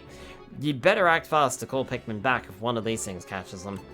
Be advised that you're not safe just because you're out of the water. As I now know from experience, I can jump out, catching prey that strays too close to the surface. How can lips be so sharp? Slice raw and serve as sashimi. The marbled fat gives this dish a deep umami flavor. Puckering Blino, Deluxe family. Many assume it's undeveloped due to its large eyes and lack of fins, but this is simply its normal, fully grown form. Though its dorsal and ventral fins are atrophied, the long caudal fin helps to compensate for this. It can leap high enough out of water to catch low-flying prey. The scales comprising the round patches along the sides are known to turn light pink during breeding season. The Wattlepus. Structural flaw, weak hide, weight 7. When other creatures draw near, it emits bubbles from nozzles on its outer covering. The bubbles don't last long, but you can hit them with Pikmin to pop them early. Though the bubbles track creatures, it doesn't seem interested in eating its catchers. Maybe this is its idea of play, if so, it can be a dangerous game for its playmates. I admit it, I'm guilty of getting caught in their bubbles deliberately. I love floating in the air, getting a bird's eye view of this planet. Hang on, ugh. Alf wanted to tell me the Copad already does that for us. He has no sense of romance. The worst this thing can do is jelly inside one of the bubbles it spews from the holes all over it, which is pretty bad since unlike a regular cell, I need help from outside to escape. Get stuck in jail often, Charlie. Perfect for make-ahead meals. Marinate the boiled meat in balsamic vinegar and chill for a few hours. The longer you let it sit, the richer the flavor. Wattlepus, Flobbler family. Its eyes and stubby feet make it look like an octopus, hence the name, but it's closer in anatomy to a starfish. It's nocturnal and sleeps by day, but stays alert for approaching predators, which it drives off by puffing itself up and releasing bubbles. Closer research suggests that the true purpose for the bubbles is to protect its eggs during spawning season.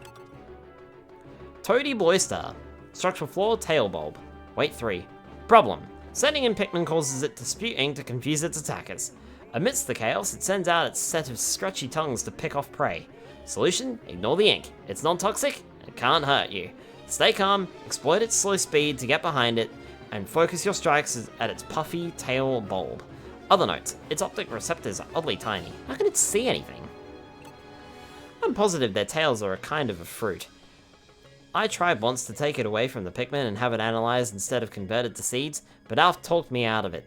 He said not everything that looks like fruit tastes good, and he might have a point. It might not look like much on the face of it, but that's because its deadliest weapons are hidden. I've seen its tongue do things I can never unsee. The ink it sprayed everywhere to blind me was practically a mercy. Tail. Just had to mention tail on Spyro's like, tail?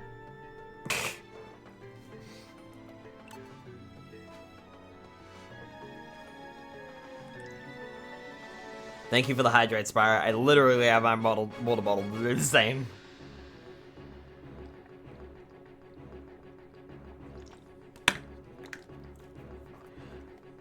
Pan-seared with herbs and oil until lightly crusted on the outside and rosy on the inside. Complement the savory flavors with a light and buttery cream sauce. Toady Bloister. Mollusking family. This species of creature is yet to fully evolve from shelled mollusk to the more advanced Bloister. Compared to the Bloister, this creature is significantly smaller. The fact that its mandibles do not protrude as significantly as a ranging Bloister is due in part to the fact that, like most mollusks, its vital organs are located deep within the creature's carapace. The flower-like appendage on its back is actually a gill. It prefers a watery habitat from which it can capture unsuspecting prey with its sticky tendrils. I have a feeling that they just grabbed the descriptions from Olimar and Louis for old creatures like the Toady Bloister and the Bulbobs and things like that from Pikmin 2. It seems the same. Bug-eyed Crawmad. Structural flaw, eyes, then the underbelly. Weight 10. It's similar to designs on our planet featuring exoskeletons, but much, much bigger. Its eyeballs are equally enlarged, making them perfect targets. Their homes aren't a single hole, but rather a network of interconnected tunnels. If you see one retreat below ground, be warned that it could re-emerge somewhere else entirely. All I can think about since we defeated one of these is how nice it would be to sleep on that soft belly. I could even use its shell to make a canopy bed. Just for me though, it's obviously not big enough for all of us. I tried to take it in one-on-one combat to spare the lives of my Pikmin squad, but its shell was too hard even for my steely fists. If only I was tall enough to reach its eyes, and we'd see who was really tough. When grilled, serves as an excellent filling for a decadent sub. If you have any left over, add it to a liver paste to deepen the flavor. Bug-eyed Crawmad family. Like its close cousin the Hermit Crawmad, it makes its home in a burrow rather than a shell. It has abnormally overdeveloped eyes with which to detect prey in cloudy water or low visibility mud.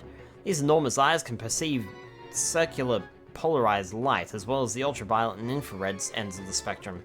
It's well protected from predators, allowing it to live for upwards of 50 years and grow to immense sizes by repeated ecdysis? Peckish Aristocrab. Structural flaw, weak-eyed, weight 8. It had the right idea, coating its enormous claw in a crystal shell, but we have rock Pikmin for that. Once you break the claw, it's not so bad. You have to be careful not to drown though, since you'll usually meet one near water. It's got extensible legs to thwart a Pikmin charge, so I find that throwing Pikmin is more effective. That also works for freeing anyone trapped in one of its bubbles. There's something so familiar about this thing. Oh, it was the Hogitation onion I studied in my research days. Now that was a dangerous plant. One little incision and I couldn't stop crying for hours. Everybody knows that rock is supposed to defeat scissors, so how come my steely fists don't do anything against this thing's claws? Sure, it bathed up a few bubbles when I hit it, but all that accomplished was trapping me inside. Great for a hot pot. Remove the shell and cook legs in the hot broth. When they turn nice and red, pull them out and slather in liver paste before eating. Peckish aristocrab, onion shell family. Its unnaturally large claw is used for catching prey for self-defense and most surprisingly for its mating call. Most aspects of the crab's life revolve around it, which may explain why the crab becomes fearful and docile when the claw is damaged. It would also account for the claw's remarkable regenerative capabilities, which can restore it completely in a single night. It is also known to blow bubbles when under attack, but this is the result of it venting from the wrong discharge valve when under extreme stress. Quaggled Meerklops. Oh boy, there it is. Structural flaw, fruit-like protrusion. Weight, 20. I thought it was an ordinary fruit trapped in crystal until it started stomping around the bog. Its stony hull is invulnerable to damage everywhere except its toes. If you can hit them enough, it'll fall over and leave its fruit-like bulb open to attack. But even then, it has a fallback mechanism in the form of its huge tongue. When it starts shaking, it's best to back away unless you have winged Pikmin to send after it. Its giant head perplexes me. I now know that it's not a sunseed berry, but what is it? A plant? An animal? I thought I'd figure it out once I tasted it, but the captain snapped at me not to lick everything we fight. How else am I supposed to do science? I don't like doing it, but I had to put my foot down when Brittany tried to taste its brightly colored core. Talk about forbidden fruit. I must put the safety of my crew before their research, and I don't know where that thing's been. A fruit so sweet it could be a dessert unto itself. Remove and discard peel and core. Slice fruit into small pieces and enjoy. I like how Louie's like, yeah, I'll eat it. Whilst Charlie's like, no, don't eat that. Quaggle Meerklops family. Stop eating everything. A rule of thumb is that the larger a creature is, the more it must consume to support its body weight. The Quaggle Meerklops is no exception. It uses its root-like legs to drain its environs of nutrients to the point that puncturing it could improve the entire surrounding area's ecosystem. It also catches small insects using a hidden tongue and the wide mouth found all about its circumference. What prey it manages to catch, it dissolves to their base compounds, such as nitrogen, phosphoric acid, and potassium. That's disgusting. Its insides are a fertile ground for a wide variety of plants, including sleeping beauty and dusty mushrooms. Some theorize that the fruit-like growth atop its main body is in itself a parasitic species living off the nutrients it drains from the Meerklops' enormous body. Hermit Crawmad. Structural flaw, exposed hips. Weight 5. I find it strange that despite the tough outer shell on the head, it has no protection on the hips. I'd never put such an obvious flaw in one of my designs, although I have heard that an intentional flaw lends a certain charm to one's creations. Maybe I'll build one into my next spaceship. As soon as I get close, it sticks its head out to see what this thing is approaching its lair. It must be shy because it usually pops right back inside, and it must be shameless because it always shows its backside while retreating. Gross. When it senses prey, it pops its armored head out of its nest and lunges for its target. Nom indeed. Like lots of tough guys, it's too confident to protect its back, moving quick to strike its exposed hindquarters, and the fight will be over in one snap of its huge pincers. Remove from the shell, bake on high heat until crispy. Then dip in a pot of melted milk chocolate. Lip-smackingly sweet. Hermit Crawmad family. Looking at the eyes and sickle-shaped legs characteristic of squillers, one would think this is a squiller relative. In fact, it is a relative of the hermit crab. This species, however, is migrated from seaside life in a shell, and instead inhabits burrows in the ground. While its legs appear sickle-like, they are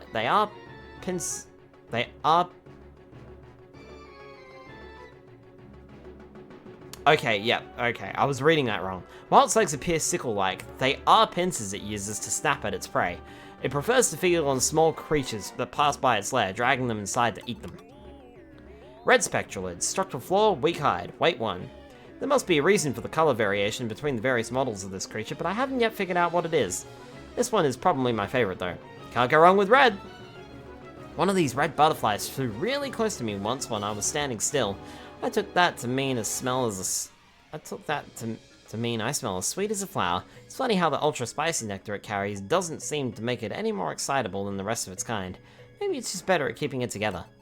Though red is the universally recognized symbol of danger, these creatures could never fly. Shame too, because there are plenty of monster flies on this planet which could use some herding. Spread lava on a slice of toast for a toothsome and protein-packed breakfast. Or fry up the wings at any time of day for a crunchy snack. Red spectralids, Flutterby family. Its red wings have several spots, unlike the lone spot on each wing of the yellow variety. Its scales contain trace amounts of ultra-spicy flakes, which are mixed into its saliva as it sucks up the nectar from flowers. The combined flakes, saliva, and nectar are refined into ultra-spicy nectar inside the creature, which it uses as a growth supplement for its eggs. Despite this, its reproductive capabilities are quite low. It is for this reason that the red variant fetches astronomical prices among collectors. Yellow spectralids. Structural flaw, weak hide, weight 1. Its only defense mechanism is its swift, erratic flight. If you can catch it when it's stationary, it's easy to take down, but there's no point unless you're desperate for nectar. If the color yellow could fly, it would be this animal. It's so thin and papery that there's hardly anything to it apart from color. I think I'd like to fly, but maybe not if I had to give up all my substance. This one's okay as wildlife on this planet goes. It's a nice shade of yellow, but not as perfect as the color of my rubber ducky. For a tasty appetizer, dip wings into a batter and fry. It can also be used to season stews and soups. Remember to first remove its bitter innards. Yellow spectralids, Flutterby family. Primary morphological difference from other spectralids is the eye-like spot on its hind wings. When crossbred with red spectralids, the offspring has a 25% chance of inheriting those spots on orange wings. Could this count as a new subspecies? Sorry, itchy ear. Armored cannon lava. Armored cannon beetle lava, that should say. Structural flaw, weak hide, weight 7. It's able to handle heavy rocks, so it's strong, and it has expert aim, so it's clever. If it was better armored, it would be unstoppable. This thing eats rocks the way I eat fruit. Its stomach is always full, and it likes to spit out the seeds. It spews rocks as well as any heavy artillery I've ever seen. Since we didn't bring any heavy artillery with us, I'd love to use this thing as a substitute. The trick would be figuring out how to lure our enemies into its line of fire. Carefully remove every grain of sand, peel back the exoskeleton, and slurp heartily, or deep fry it too. Armored cannon beetle lava. There you go, Olimar says its full name. Lithopod family. This specimen is a lithopod lava. This expedition was unable to confirm the existence of any mature lithopods, leading to concerns that the species was extinct on this planet. But the discovery of the creature in larval form eased such concerns. Lithopods, like flint beetles, use internal metabacteria to aid chemical digestion. These metabacteria can only survive in certain environments, such as within the body of certain insects, so lithopod larvae do not contain any metabacteria immediately after hatching. Larvae feed on partially digested ore regurgitated by mature lithopods, ensuring the larvae obtain metabacteria that they would not normally have acquired. Calcified Crushblat.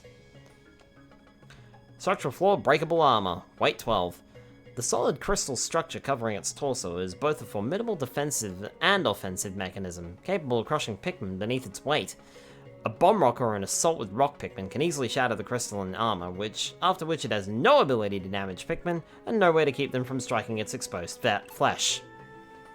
I thought the stalks around their eyes were some kind of symbiotic plant, but nope, just ordinary whiskers. All that down. I hate whiskers. I'll better never grow a mustache like the captain, or I'll be surrounded by them. I bet you it feels pretty safe in there behind that thick crystal shell, but break that crystal and then watch as it goes berserk out of sheer desperation. It knows that when your time comes, you gotta go out fighting. This beast's bouncy texture is addictive, but it can be a choking hazard if overcooked. Saute and drizzle with brown butter to draw out the nutty undertones. Calcified Crushblat. crushblat family. Originally, these creatures were water-based mollusks. The hard shell let them live on the land by keeping its soft flesh from being exposed to predators. It absorbs nutrients from the water through its skin, which is a relatively inefficient way of feeding compared to hunting. As a result, it spends most of its time sedentary due to its low metabolism. The crystal shell on its back is made of silica that it absorbs. The shells shed by younger crushblats find use as projectiles used by scutterchucks. Shaggy longlegs. Structural flaw, central orb. Weight, unknown. Its fur insulates it not only from the elements, but also from attack. To strip away the hair is a long process that requires you to dodge its crushing legs, but it's the only real way to get at the monster's vulnerable claw. I haven't yet solved the problem of how it sees. One thing, there's all that hair in the way, and for another, I don't see any eyes. The noise when this thing moves makes my ears hurt. It's only slightly louder than the captain tromping all over the ship, but I like the tufts of hair all over the legs. It looks soft and comfy, and I'm into the shaggy style. Talk about a tough nut to crack. It's too big to go down quick, it stomps on Pikmin like bugs underfoot, and its only weak spot is guarded by a thick nest of hair. We can get at it by ripping the hairs out one by one, but just the idea of doing that to something makes my own hair hurt a little bit. Caution! Do not eat! Shaggy longlegs, arachnoid family. Thick hair grows on its spherical center as well as its joints. One would think it's there for protection, but it's a simple matter to pluck the hairs out. Several coloration variants have been cited, most likely due to regional characteristics rather than stress or advanced age. They normally sit docile around above trees, but will descend to scare off intruders with loud footfalls. Baldy longlegs. Structural flaw, central orb, weight unknown. Did it lose its hair in a fight, or was it born bald? As ruthless and tough as it is, it also seems a little pathetic. I prefer its sleek look to the hairy one, which made me sweat just to look at it. They could both stand to be cuter though. Ooh, what if it was covered in wool? Not eating spiders is reasonable advice to go by. They say the best defense is a good offense, but getting rid of all its hair to focus entirely on stomping around might have been taking it too far. Still, I can always respect a warrior willing to commit all the way. Not as tasty as it looks. Completely inedible. Baldy longlegs, arachnoid family. Technically, this is merely a shaggy longlegs that has lost its hair. But since the hair never grows back, this is considered a separate species and classified under its own name. It has similarities to the beady longlegs, but it doesn't secrete wax from its exoskeleton, and thus lacks its cousin's unique patterning. The absence of wax also allows small insects to climb its legs without slipping.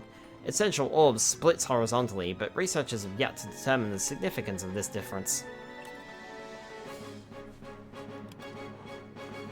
Walpoles. Structural flaw, weak hide. Weight 1.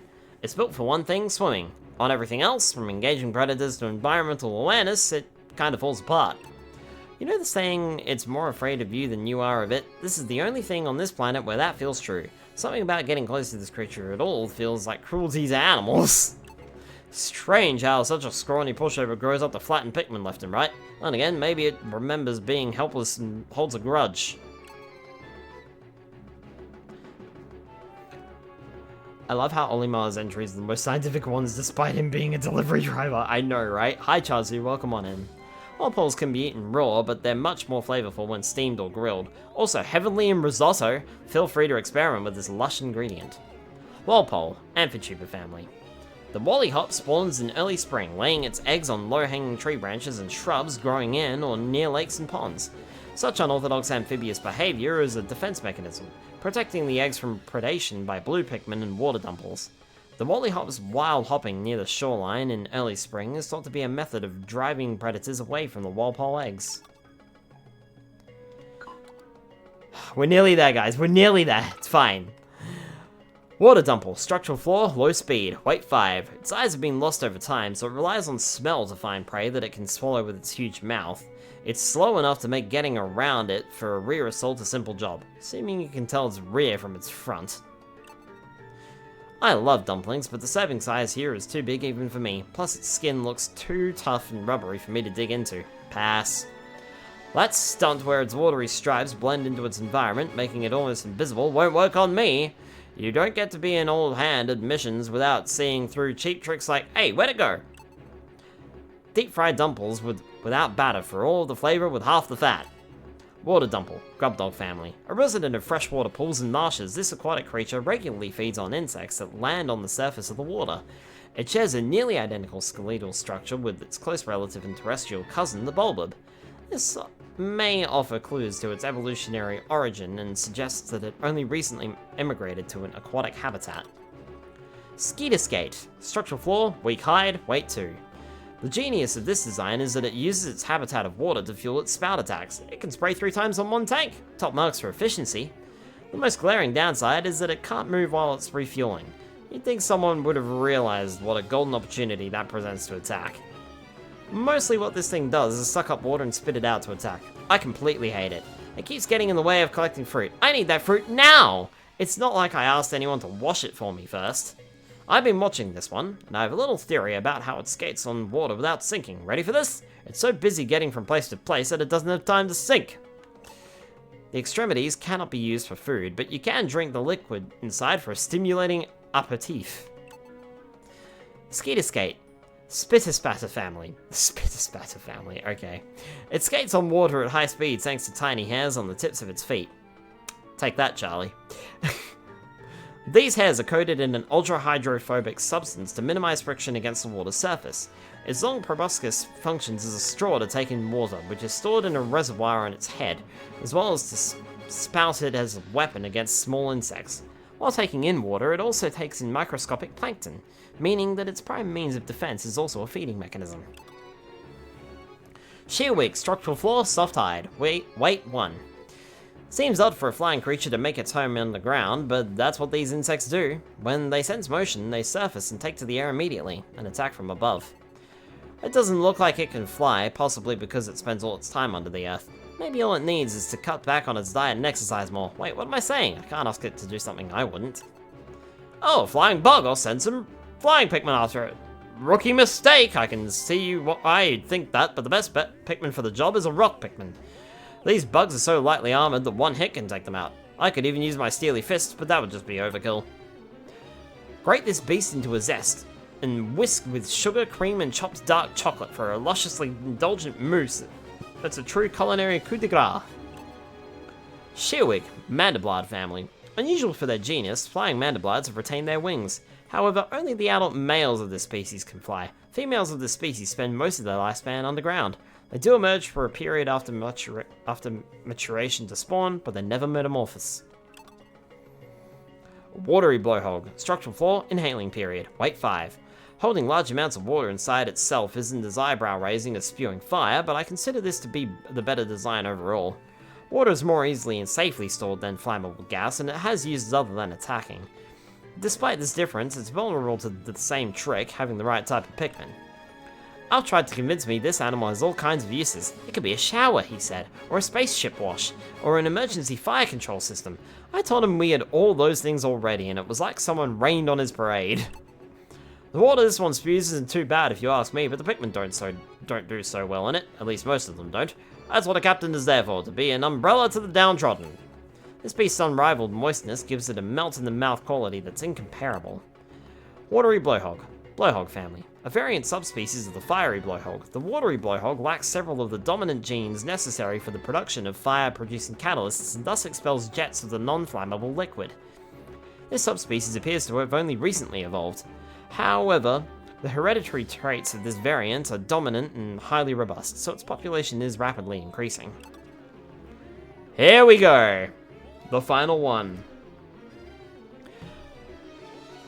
Plasm Wraith. I think this is the final one. Yep, Plasm Wraith. I think this was called the Plasm Wraith in the original game, but I'm not sure. Structural flaw varies. Weight unknown.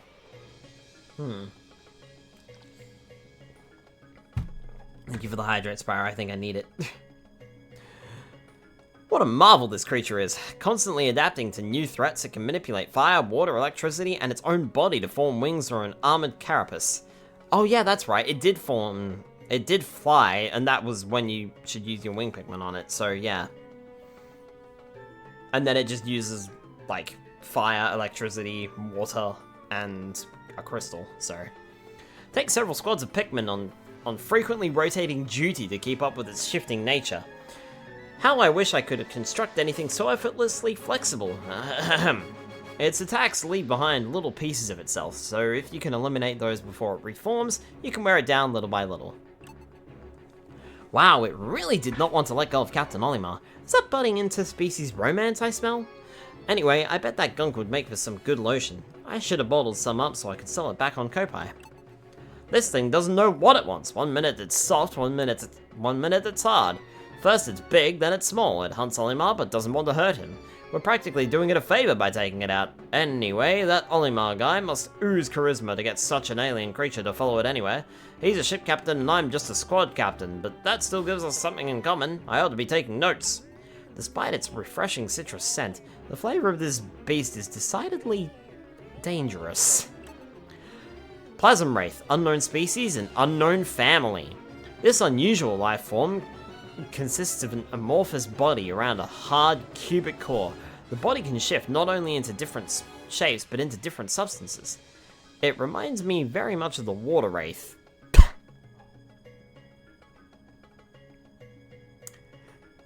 Thanks, Olimar. Don't need that memory. And at first I wondered if it was also an ectoplasmic incarnation. However, enough others have seen and encountered it to dispel this theory. The creatures living near the Plasm Wraith must be formed from its gelatinous substance, since they all liquefy upon its death. It's not clear what purpose they serve for the Wraith. It's currently unknown what caused the hole in its torso, some sort of manifested psychic wound? But the search for this cause may lead us down the path to unraveling the history of evolution on the planet.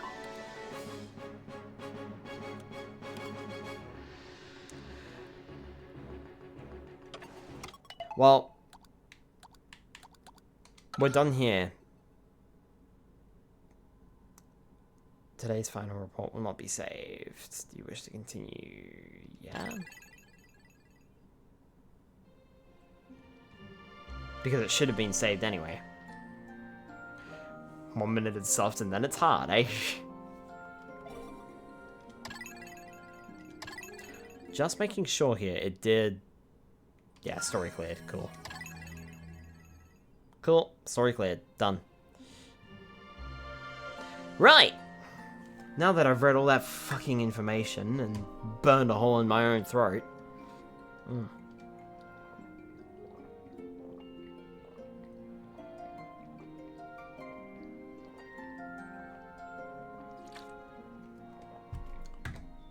Now... I'm not one for doing the mission mode. However, I'm interested in side stories here. Meanwhile, a certain duo is hard at work on an important mission. It's the story happening behind the story. This was released as DLC for the original game, and I never got the chance to play it because I never bought the DLC. So, we've got Olimar's assignment and Olimar's comeback. Once again, Captain Olimar and his subordinate Louis set foot planetside to save Hokotat Freight from bankruptcy. Olimar and crew joyfully return to planet Hokotate, only to immediately receive another assignment from the Hokotate Freight President. Now it's up to them to retrieve all the missing parts of their ship. Huh. Interesting. Okay, which one should I play first, I wonder?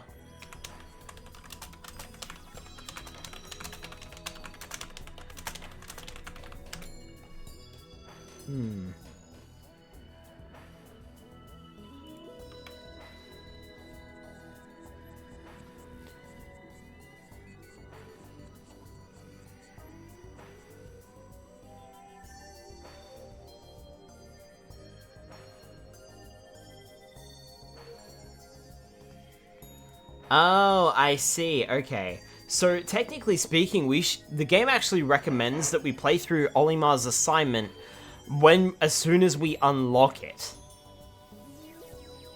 Because it ties in with the main story.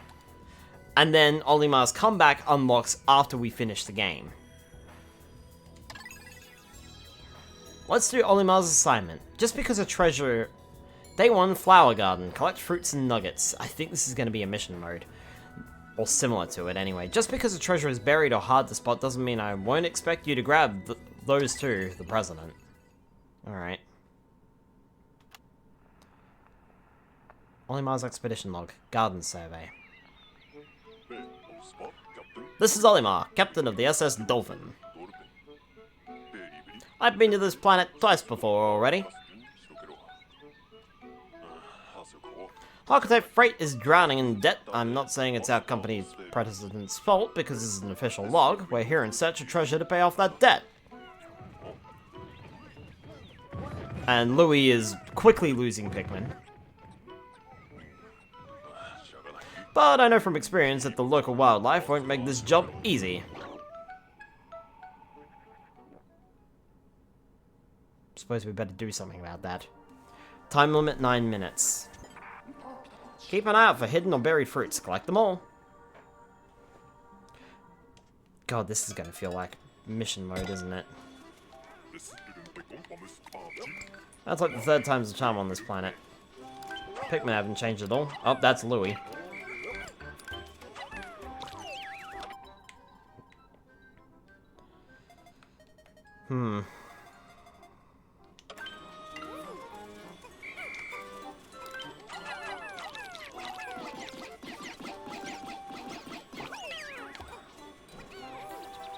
Alright.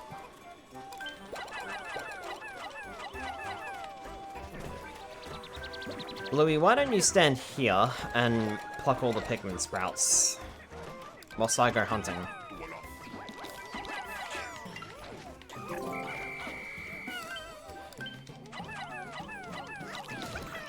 Thank you, guys. Come on. These rock Pikmin are new.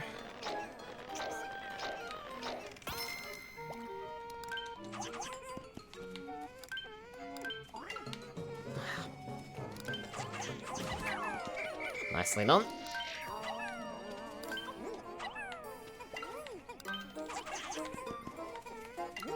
Louis, what are you up to?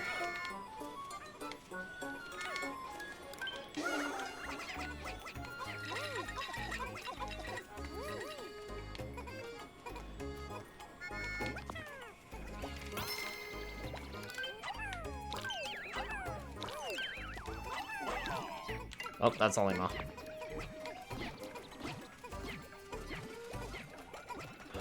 Alright.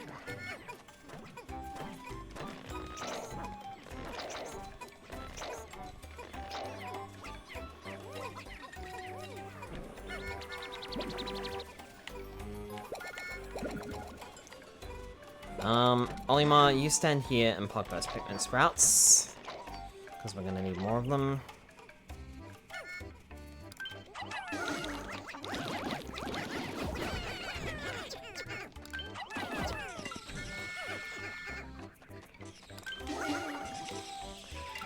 What a weird mode this seems to be. It's not like an official mode or anything like that. It's just, it's kind of just there, huh? And by official mode, I mean, like, it's not...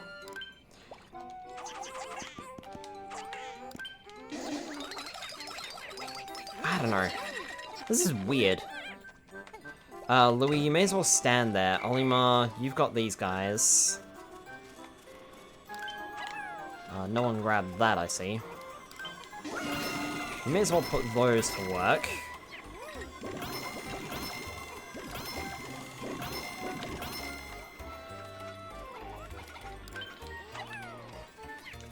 And take any spare Pikmin you get. So we can build that bridge and get going.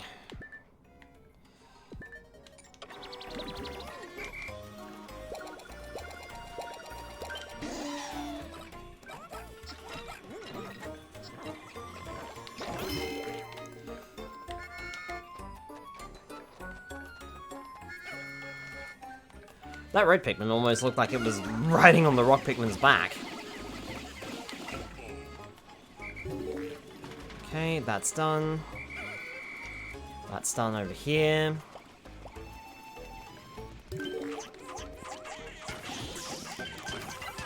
This bridge will increase efficiency.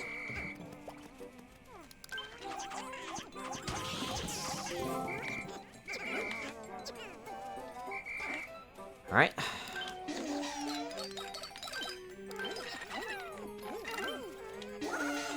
And Louis, what are you up to? You are done with the wall. Oh, there's some rock Pikmin over here that I should go pluck.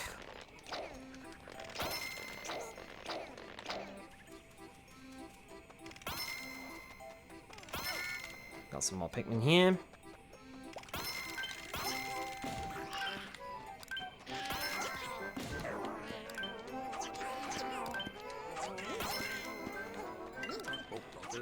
This cop-out is being used.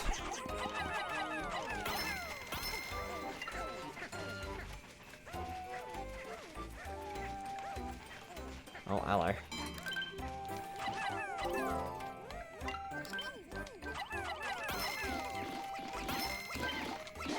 Let's demolish that as well. Olimar, what are you up to? Nothing, I see.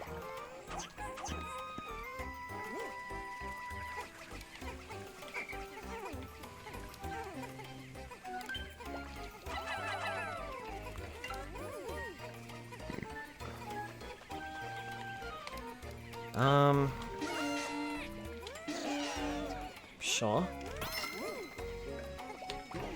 Louie, how you doing?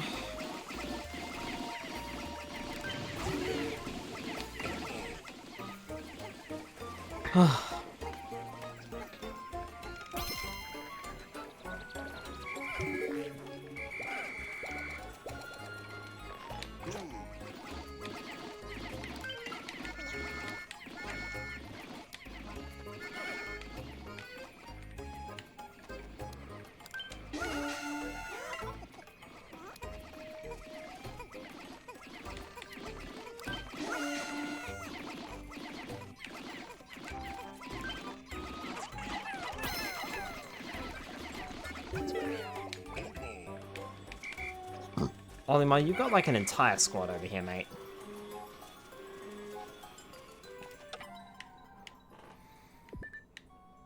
We should probably use it to grab that.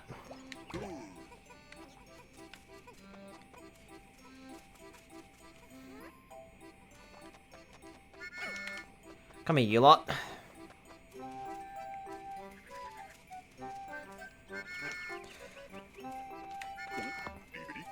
I've arrived.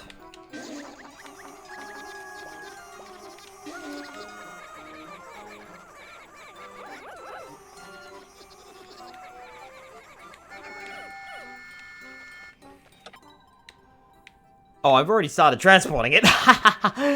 Oops.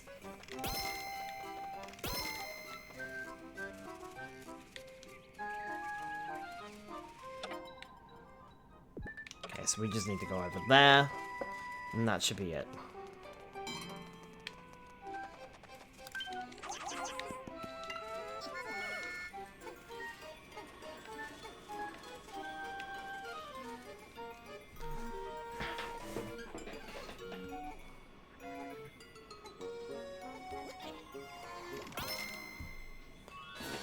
Nice! Done.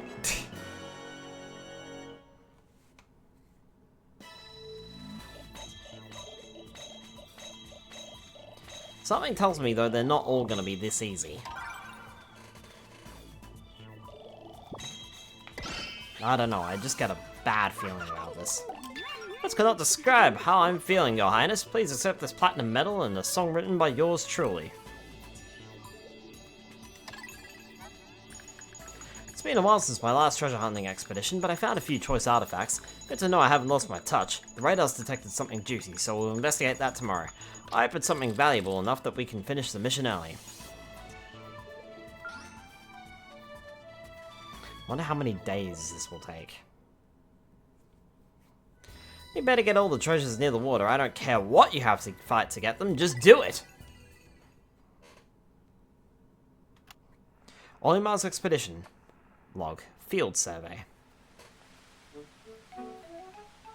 This is Olimar, captain of the SS Dolphin.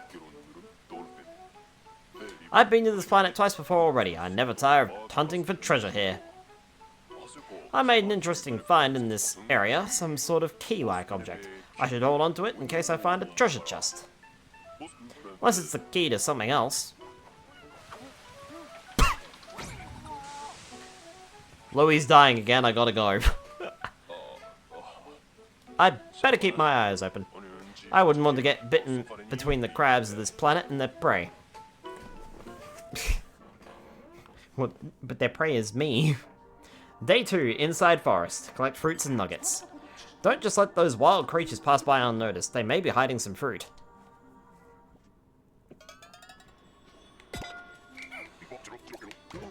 Yeah, quite a haul.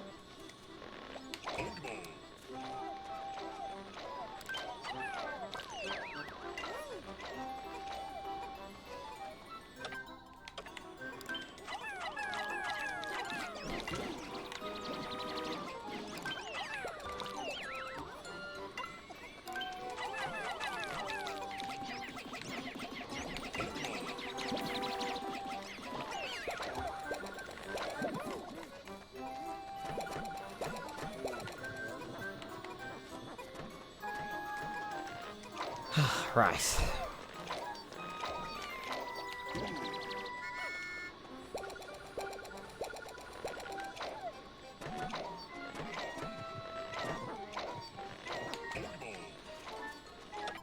What have we got? We've got stuff along the banks. Olimar, you've got the reds anyway, so you may as well take them.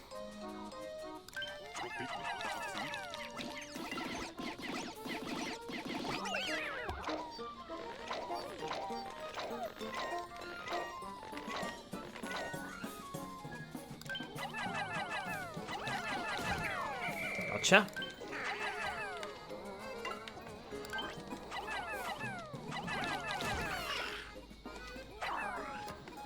Cool. Louis, what are you up to?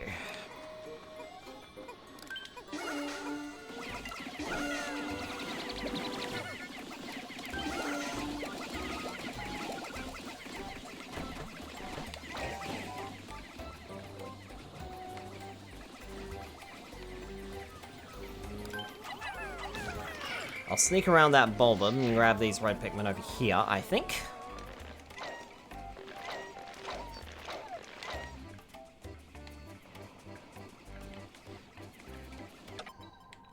Now, I've got a bad feeling.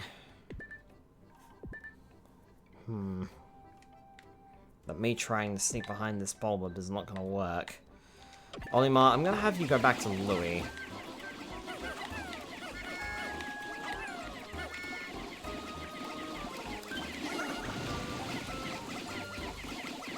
Louis can destroy this gate in the meantime.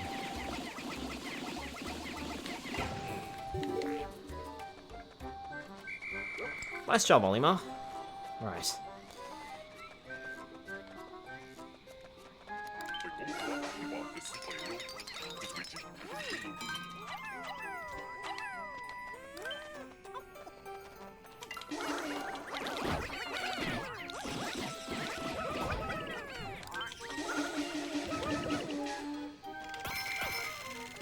Cool.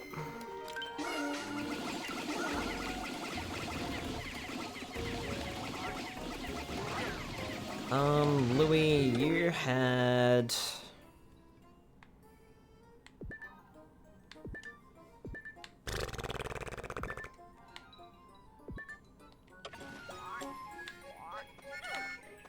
Actually, you just stick with me, to be honest.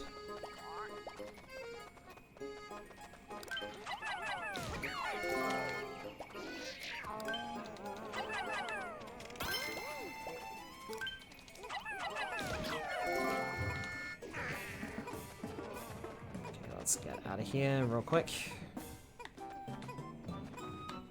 The good news is now, because he's facing the other way,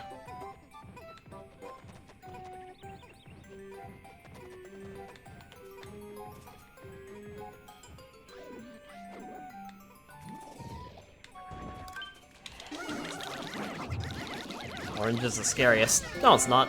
They're fine.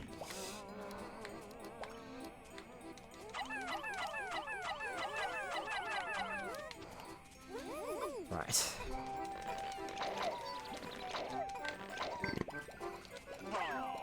Olimar, you go back to the base and grab the blue Pikmin. I'll handle all this stuff.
I'm here.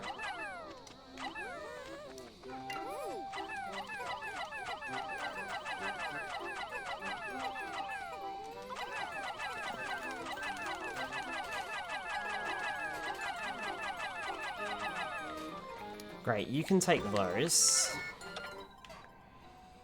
And head over there.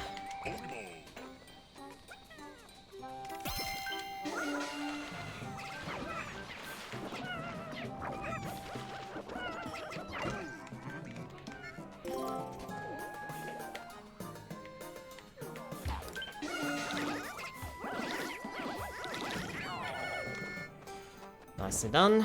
Right, Louis, pluck those. Olimar, how'd you do? Not great.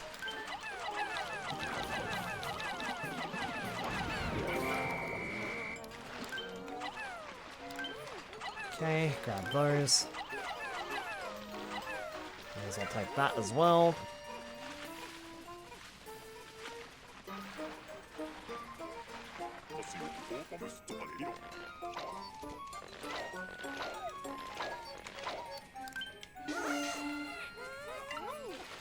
Five over there.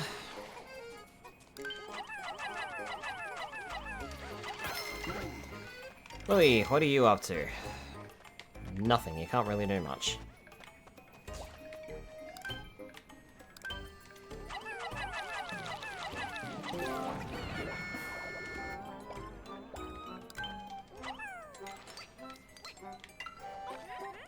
You guys are stupid.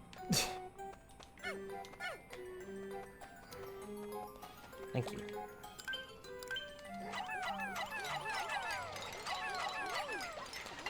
Right, Olimar, what are you up to?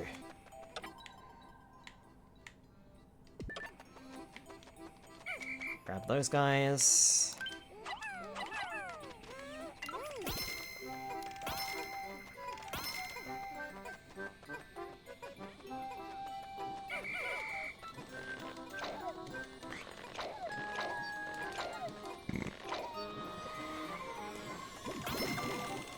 Fucking Pikmin is like the mechanic nobody likes. I was about to say, it feels weird to use level 3 Dragon Rage and level 4 Scratch, especially since I had to pass up on Amber to keep training the stuff I started with. Alright, so we've got 10 more left down here.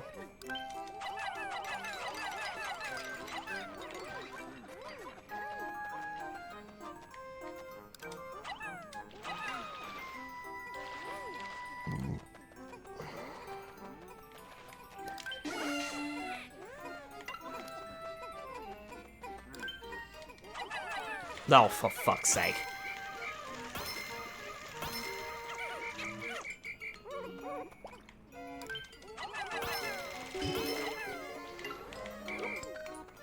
I mean, really, it's just a matter of waiting now. Yeah, once that cherry goes back in, we should have everything in this area, I think. Yeah, there we go. I mean, I'm not entirely sure if there's any reason to, collect all Pikmin after that point. As long as we grab everything. Alright. Fine for now, but wait until the game starts throwing bosses in my face.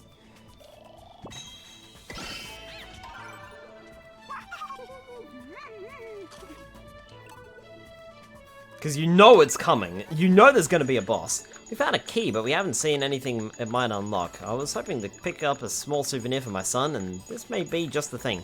Side note, although Louis doesn't say much around me, I've spotted him muttering to himself when he thinks no one is around. In many ways, he's even more of a mystery than the Pikmin are.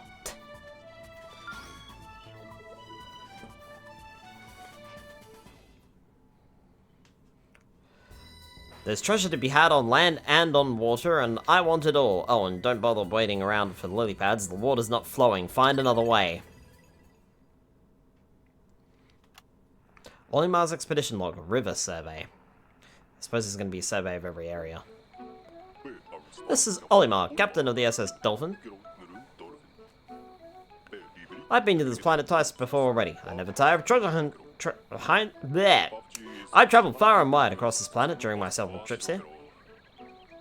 But I'm only now noticing that several of my notes and log entries have gone missing. It must be a memory leak with my file management routines. I think I heard someone in IT talking about that once. Once I'm back on Hocotate, I'll try to convince the president we need an upgrade.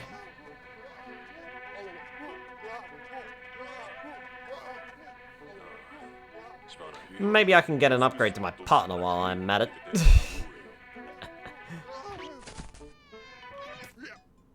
It sounded like he got stung at the end.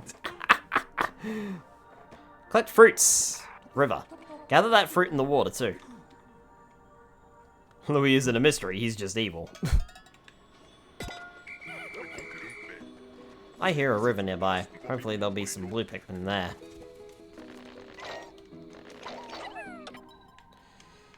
Alright, what have we got? So we got... If we head this way, we can deal with that enemy and grab some blues, and I think that might be a good idea to start off with. The more Pikmin, the better.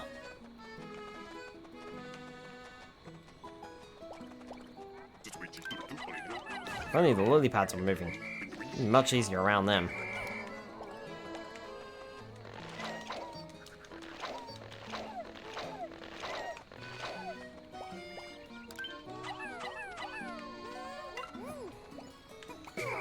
Dismiss everyone, except the blues. How many do I need? Ah, 10. Really? Well, Louis, you may as well take the rest of the Pikmin and go do something. Yeah, you have it over there, I suppose.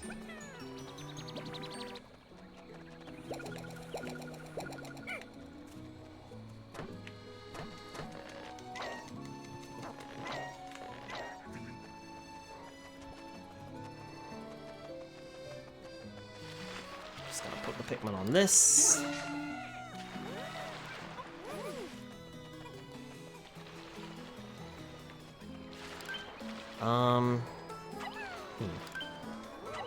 I can grab these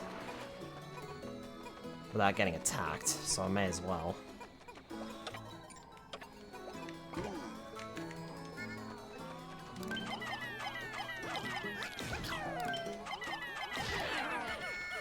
Nicely done. Good job.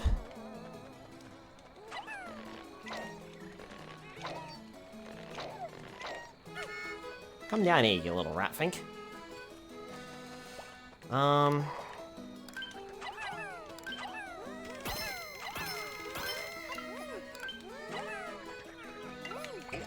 Olimar, what have you got? You got the blues. Let's leave them away.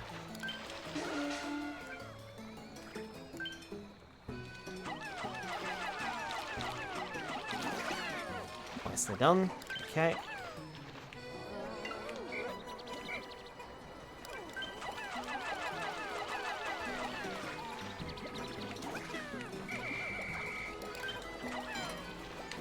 Louis, you should go and attack this gate.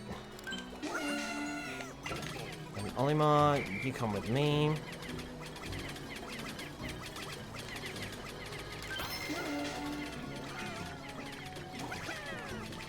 Nicely done. Oh. Kind of missed that one.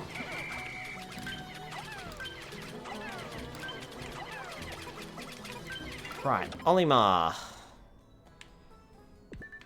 Is that something? No, I think that's just an island. Olimar, you head back to base, because I think we're done here. So what IT department? Well, the company you work for is 3 guys, with one of them being the dude who owns it, and one of them being you.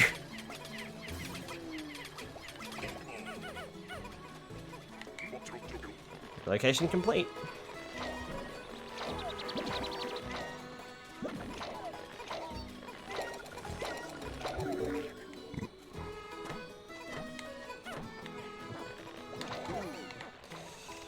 Alright, Louis, what have you got? You got yellows.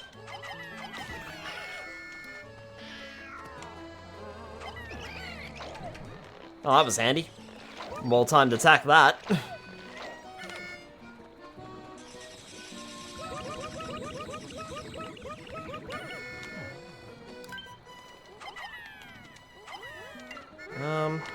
Actually.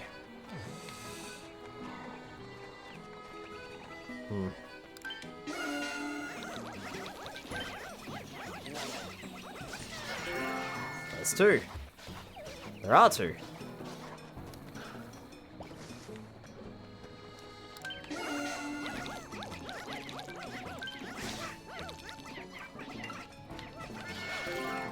And they're not going to get away from us.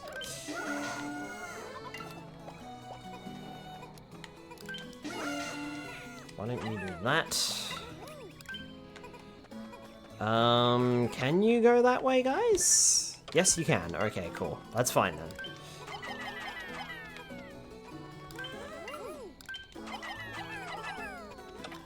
Olimar, what are you doing?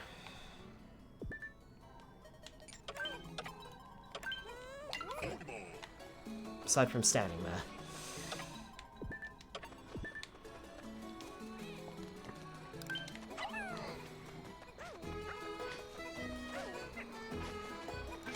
Okay, those guys have got that.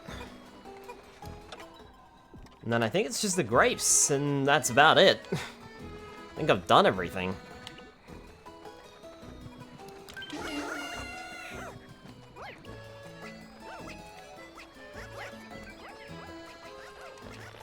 He's hydrating.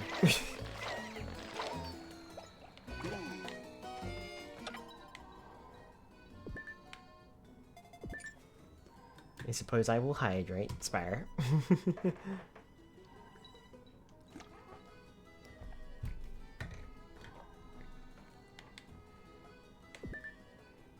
Yeah, I think that's pretty much everything, aside from the cherry that we're already working on.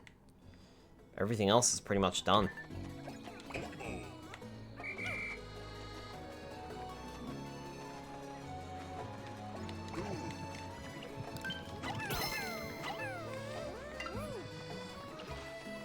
Although, I did just spot something of interest.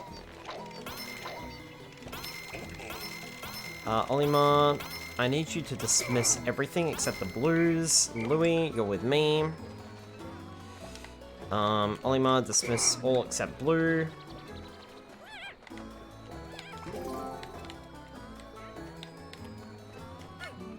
Louis, you might want to call those guys.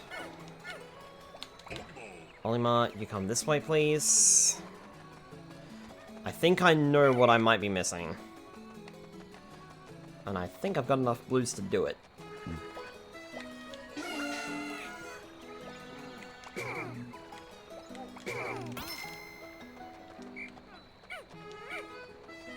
Alright, blues, you're with me. Louis. Head back to base and regroup, I suppose. Because this is going to be the last thing that I'm missing. This thing is nice and slow. And there it goes.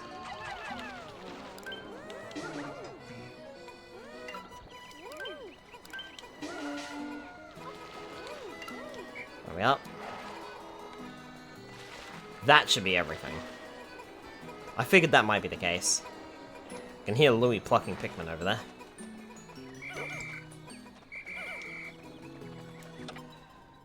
Yeah, that should be everything, I guess.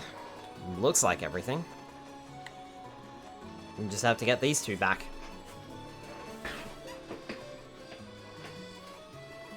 Also, if there are 5 areas and there's only going to be 5 missions, I'm going to be a little disappointed, to be honest.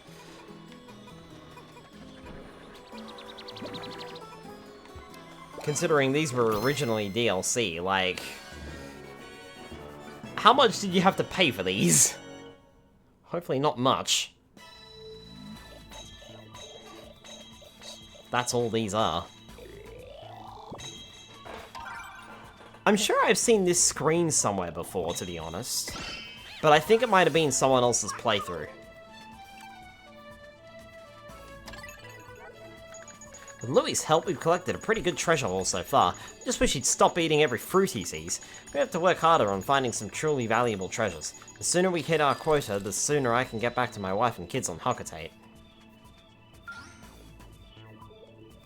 Can't believe I'm fucking platinuming these. Now I've said it out loud, I'm not going to platinum the next one. This place is too big to find all the treasure alone, so split up. That's an order, and watch your steps so Pikmin don't fall into any gaps. Those assets are too valuable to lose. Olimar's expedition log, Tundra survey. This is Olimar, captain of the SS Dolphin. I've been to this planet twice before already. I never tire of hunting for treasure here. Unfortunately, even in my advanced suit can't quite keep out the cold. I'm not surprised Hockatate freight cut costs when it came to insulation. Brrr! Wouldn't surprise me if everyone got the same standard issue suit no matter what kind of assignment they were on. The company's new venture went down in flames and it's dragged our yearly earnings down with it. We don't have the money for decent spacesuits now. This one isn't even custom fitted. I think Louie's busy getting electrocuted and killing Pikmin again. Without any insulation, I wouldn't want to put this suit up against any nasty shocks either. This should have hung onto that anti-electric fire.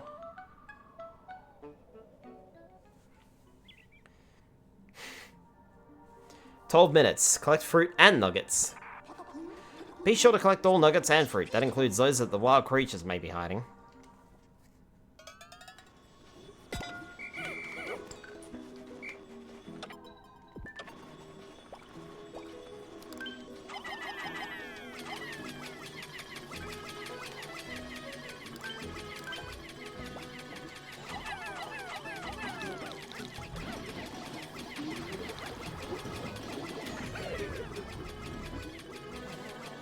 You guys better grab that before something happens. Louie, you can stay behind and pluck all those. I will have a peekies around. Actually, I think we should probably just take the yellow Pikmin and deal with this now. I really do hate the cold.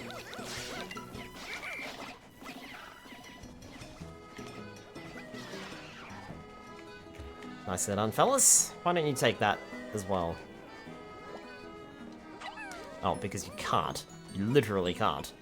Louie, get over there and make yourself useful. For once.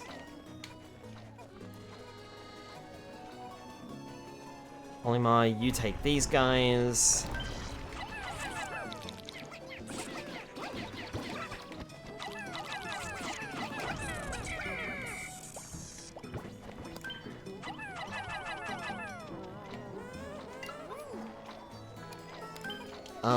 And then I'll tell you what, you guys can do that.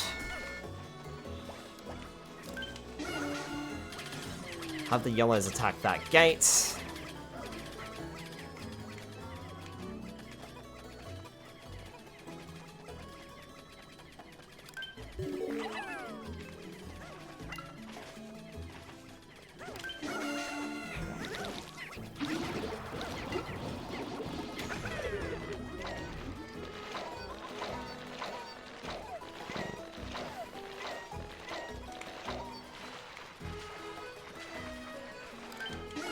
Not another one of these guys again.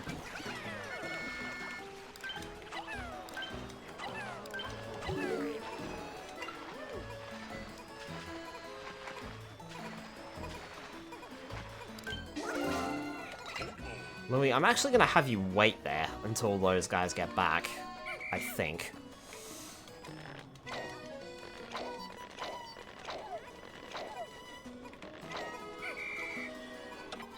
Right, let's keep moving then. There's some more yellows over here.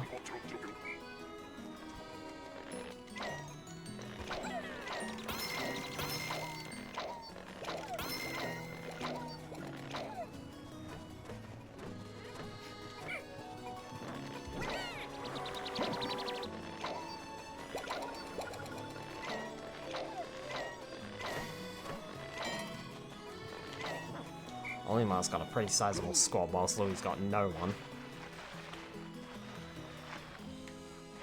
Um...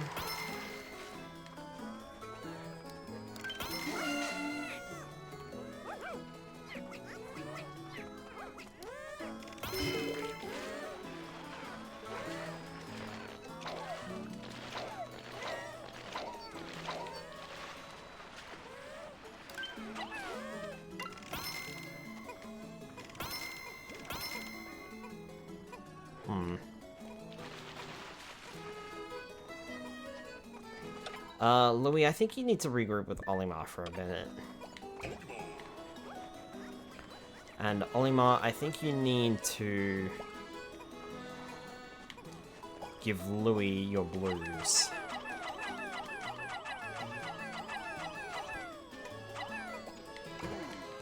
Just so we can do a little bit more. Alright, Louis...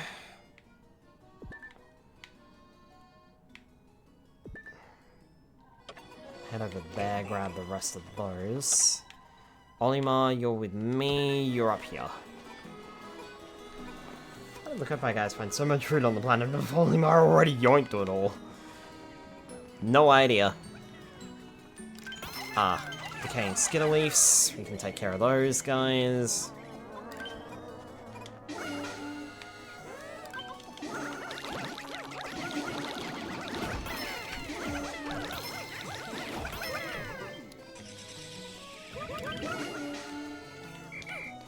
Nicely done.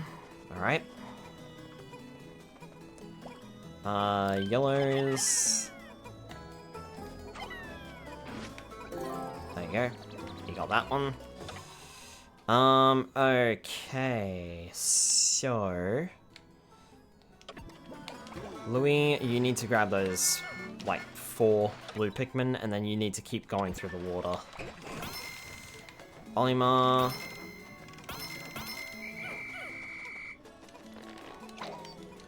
Plants regrow, or maybe they ripen at different times. Well, apparently this is supposed to be taking place at the same time as the main story. Okay, Louis made it.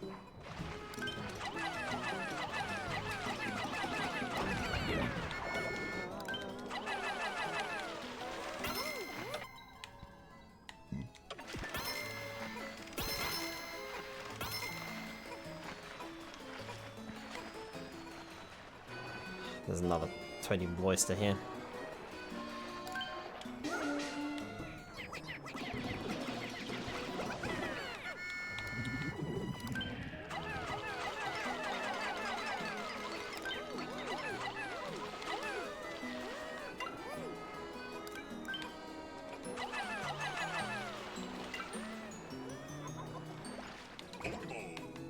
Right, that should finish everything under the water. Olimar, I want you to go through here, I think. I'm not sure about this.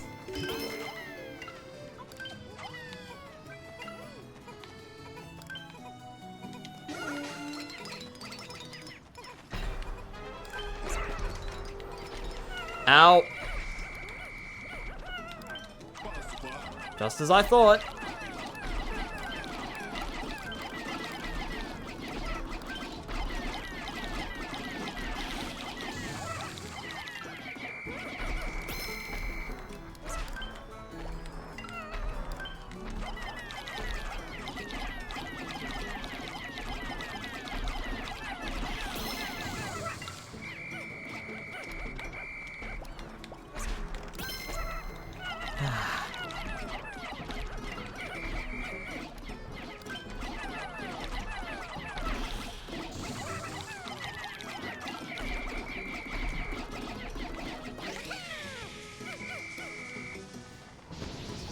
On the plus side, we got it.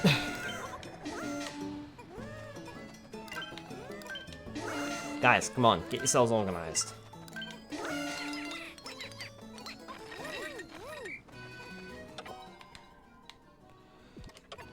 Louis, what are you up to? You're just standing there in the water. Okay, well... Get your butt over here. I know there is that gold strawberry over there, but I don't know if I can reach that without using both captains. And I have a funny feeling that if I use both captains, then everyone's gonna be in trouble. Okay.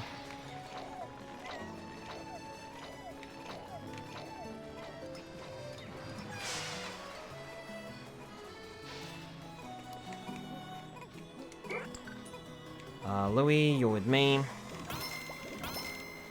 Unfortunately, we lost, like, most of our yellow Pikmin there.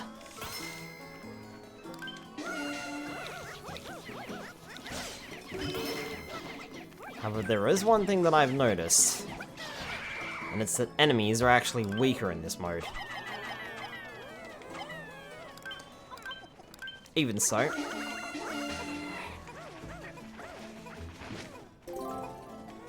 Okay, that takes care of that. Imagine that's just nectar, isn't it?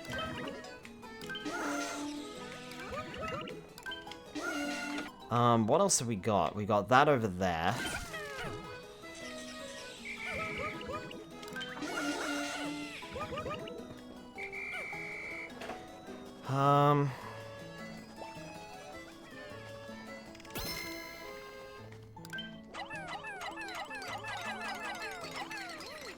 There we go.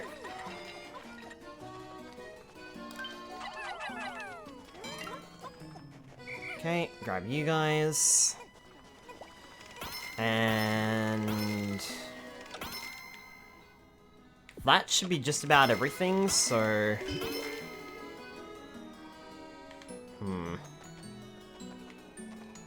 Toss Louis over there? No? Okay, he doesn't want to go. Interesting. So how do I get this down, then?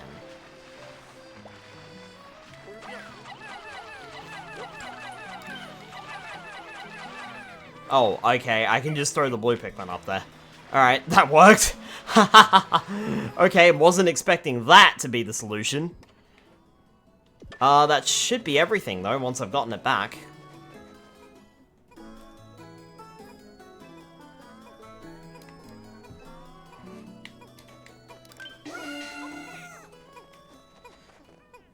Makes sense for them to be weak, because you don't have the infinitely repeatable methods to get Pikmin the main game gives you. Yeah, that's true.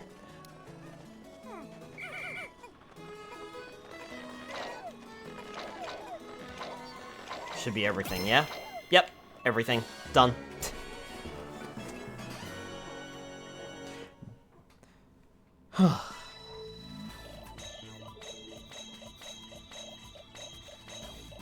I'm glad that they give you a lot of time on these.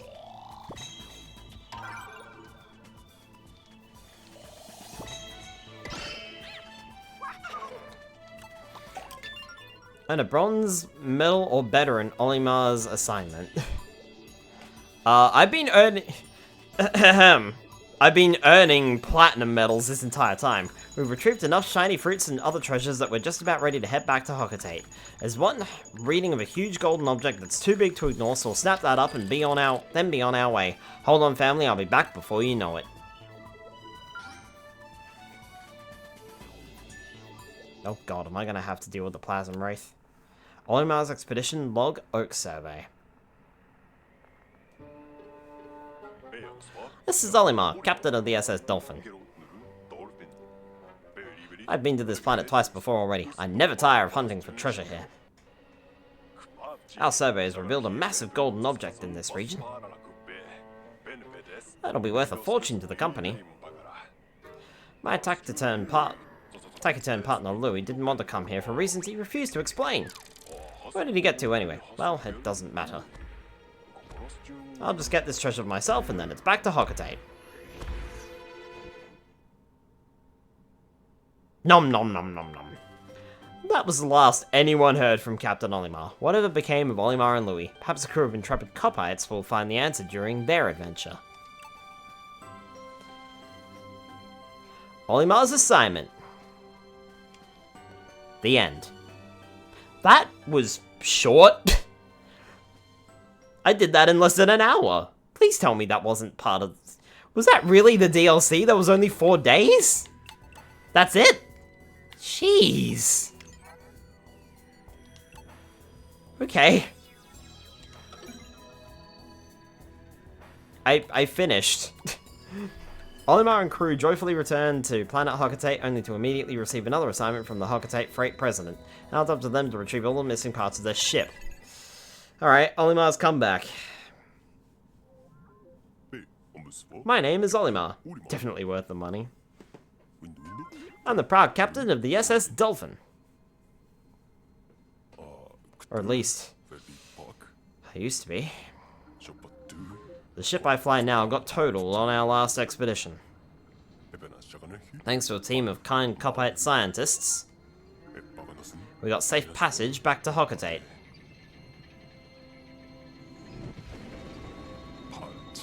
But we weren't safe from our president. You imbeciles! How could you leave an entire spaceship behind?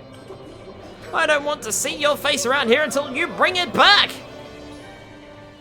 And that's how Louis and I ended up back on PNF 404. Again, to retrieve the Hocketate freight ship.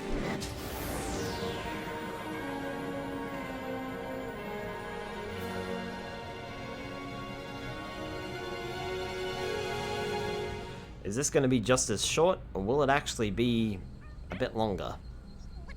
Oh! So this is what the Pikmin chase at the end of Pikmin 3. That's cute.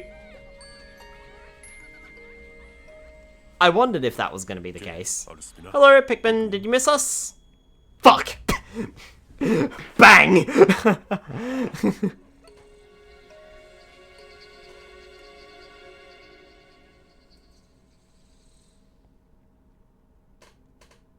Something tells me I'm going to have to deal with the Craggled Meerklops as well.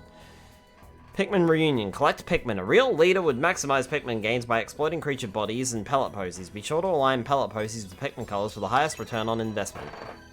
We're here on this planet for the 4th time in order to recover my company's ship, which we had to leave behind last time.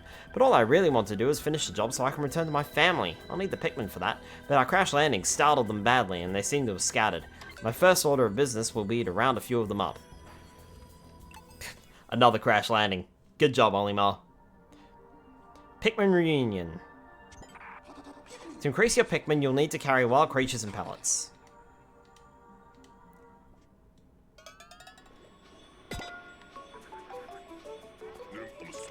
First things first, we must collect ourselves some Pikmin. I think 100 should do it.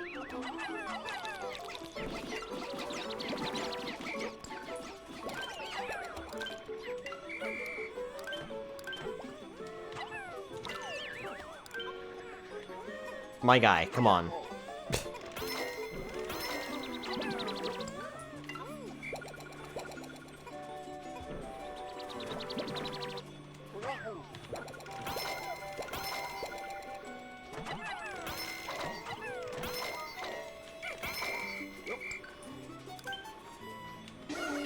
Alright.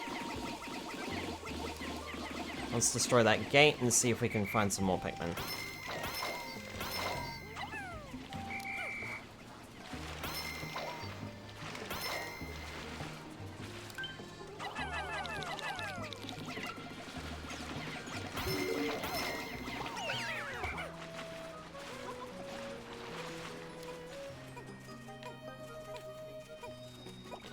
Louis, you can take care of the reds for me, alright? Looks like the onion's split up again.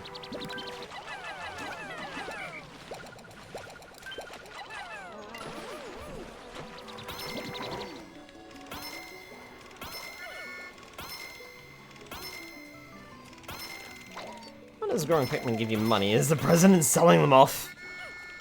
I think he calls them company assets now. Olimar, what are you doing?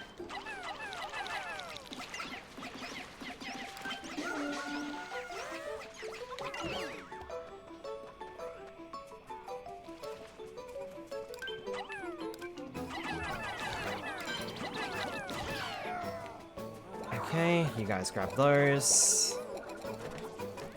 Thank you. Maybe you don't stand there, Louis, because you're gonna get attacked.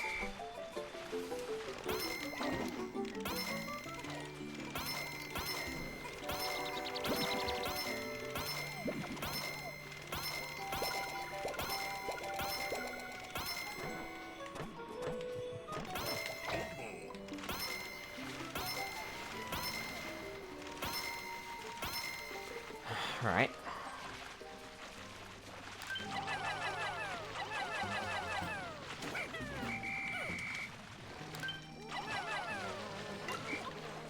Okay, so you guys do that. Excellent. Alright, what else is around here? Nothing, alright. Louis, can you... Have you got a decent sized squad at the moment? I suppose you do. 20 might be enough.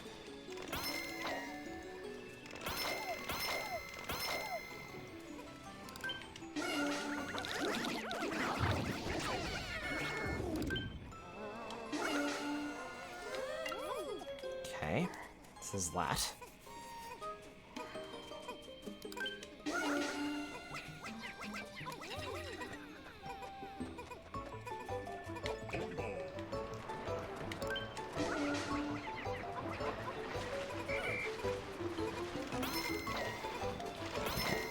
Okay, well, mission complete at least.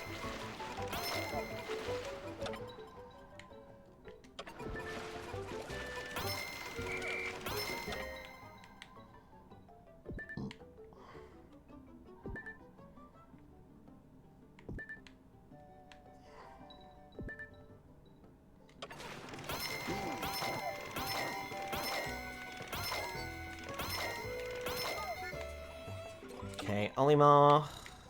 Oh, no, sorry, this is Louis. Usually I tend to color coordinate them.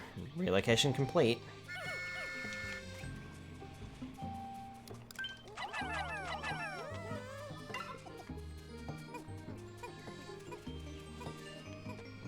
Okay, says that.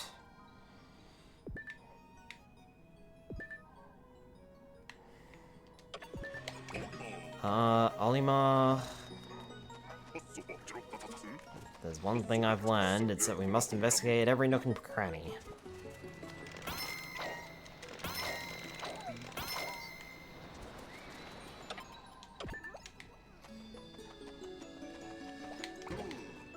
Louis, you've got the reds.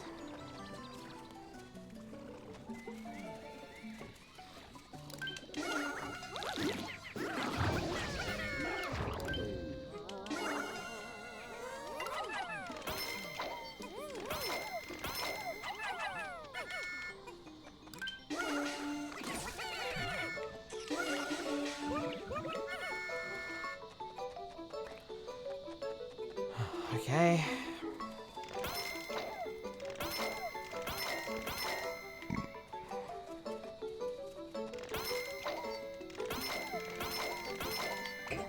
Olimar, can you head back over there and start plucking? Please. Throw Pikmin?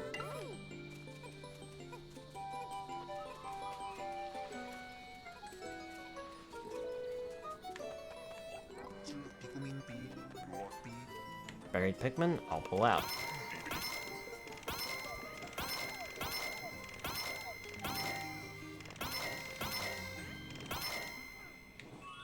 Okay, there's more than enough. There's more than enough there. Wow, alright.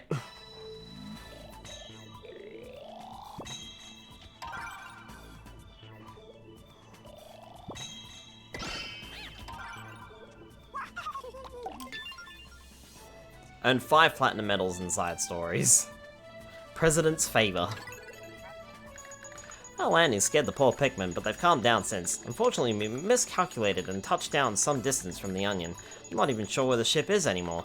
There are dangerous predators on all sides, but we have a job to do nonetheless. What do you mean? We landed right next to it. It's just not formed properly. Timing is everything. If you can't throw those bomb rocks just right to take out the strongest creatures, I don't know what else to tell you. Oh, great. Mission log day 2. We're homing in on a signal that might be coming from one of the ship's parts, but the way there will take us across an area swarming with bulbs. Still, I don't see any other way to progress with our mission, so we'll have to face the danger head on and do what we can. Oh boy. Creature hunting. If the monsters seem too tough to handle, bring out a bomb rock or some ultra spicy spray.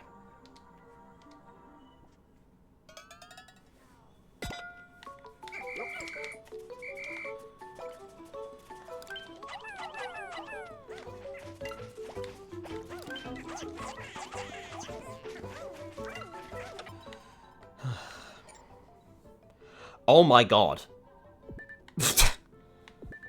Holy fucking shit. That's fun.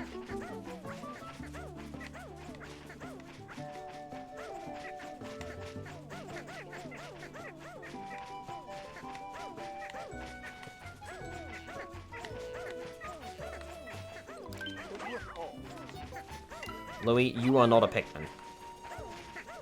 Try as you might.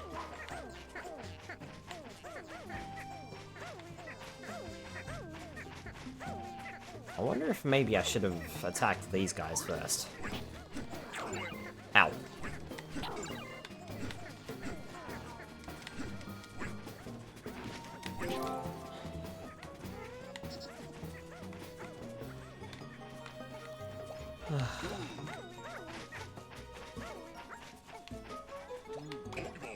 It's so big.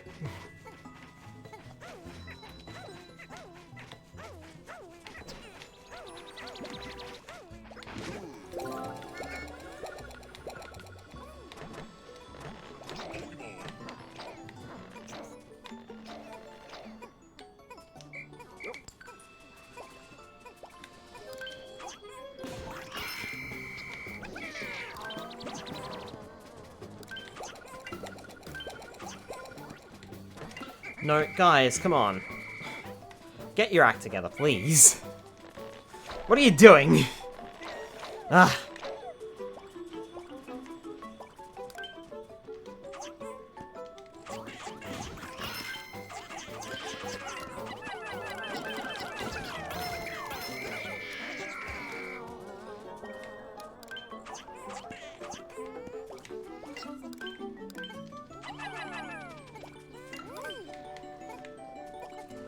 Actually, Louis...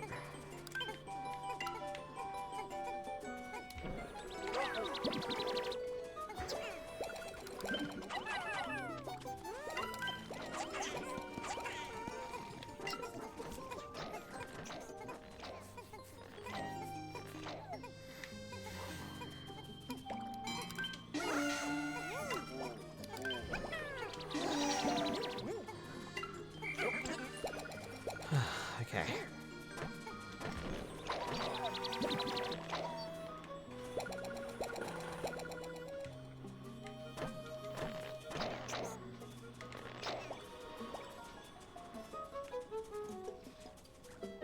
Right, sneak up.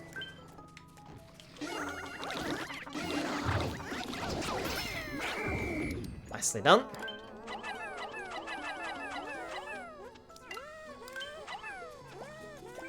And Louis, I'm gonna actually leave you behind to pluck the Pikmin sprouts, and then you can bring them to us. This is gonna be nasty. I think I've landed in the wrong spot. Yeah, no kidding, Olimar.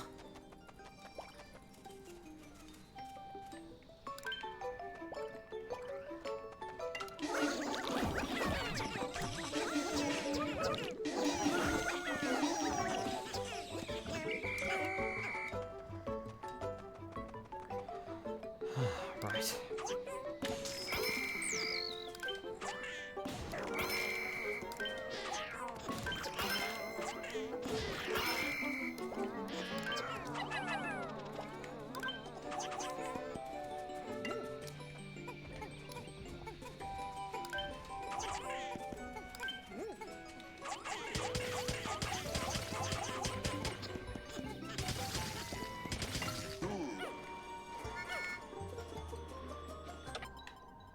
Louis... Come join us, please.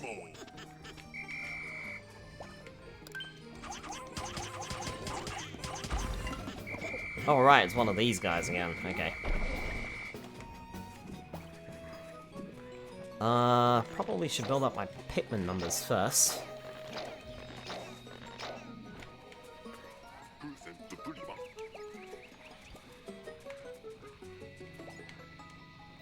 Louis, where are you?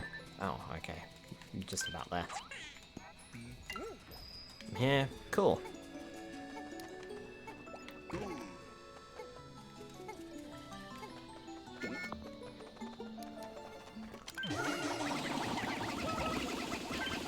I've only got 5 minutes left. I'm not sure how well I'm going to be able to do this, man. This is not going to be good.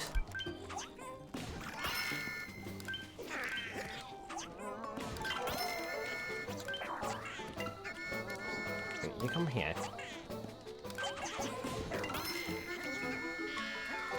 Right.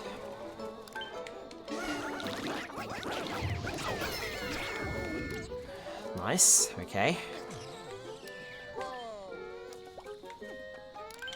Reds, you take that. Rocks, you take those, please. I said rocks, you take all those.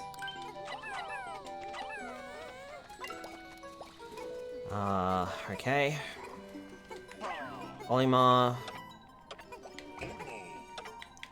Head back.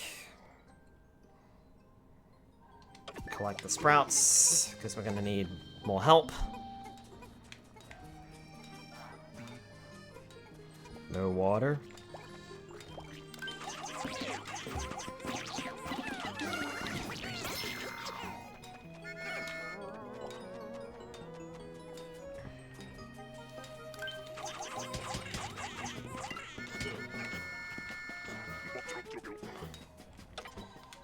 Okay, Olimar. Cool, you're starting the pluck already, that's great. That's exactly what I wanted you to do.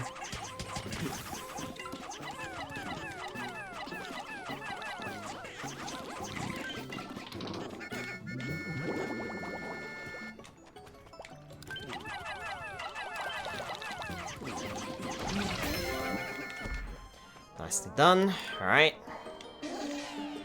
You guys can take that.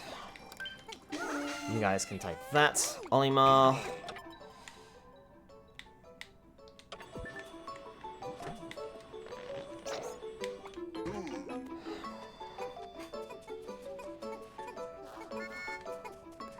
There's some more reds over here.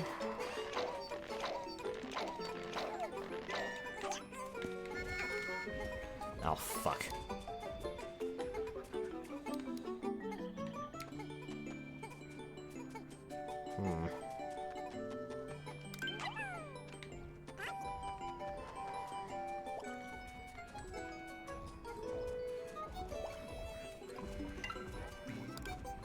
Ugh. Monthly sacrifice.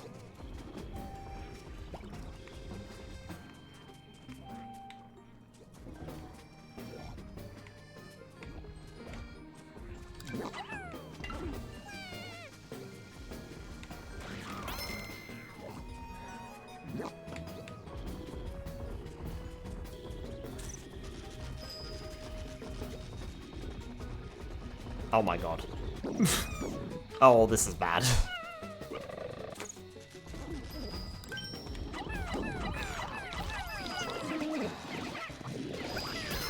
Nice. Olimar, I'm gonna need those Pikmin, like, now.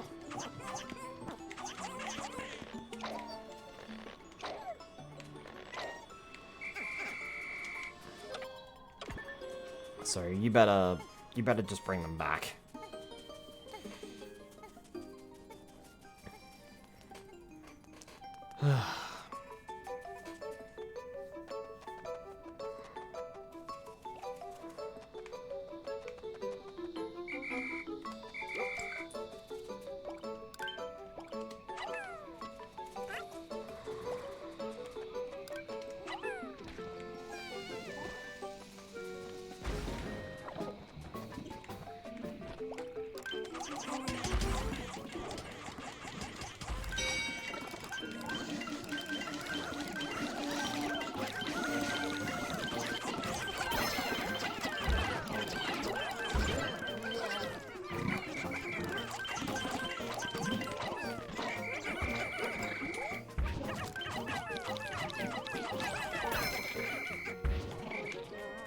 Don't think we're gonna platinum this one.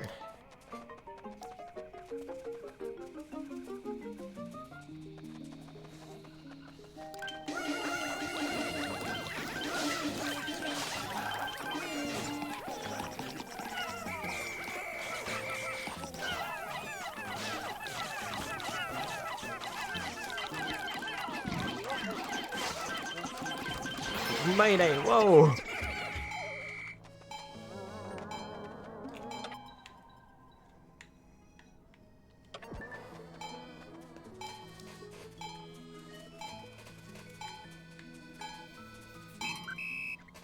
Time's up. But we did get it done, so that's the main thing.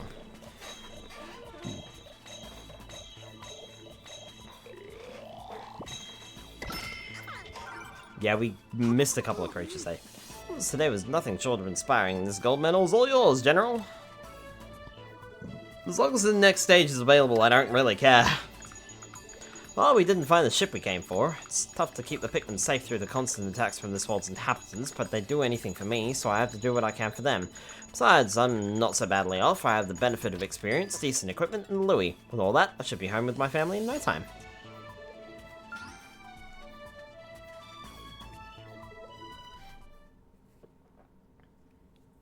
Winged Pikmin are your most valuable employees. Only they can lift the bamboo gates, so pamper them by keeping them away from ink, water bubbles, and danger in general, huh? So what if I constantly send you into danger? Mission log, day 3. I'm constantly surprised at the number and variety of local life forms. We don't have much choice but to deal with them if we want to recover the parts we need, though. I'll have to devise a plan for safely transporting the part back to base. Clearing a path as I go would be a good start.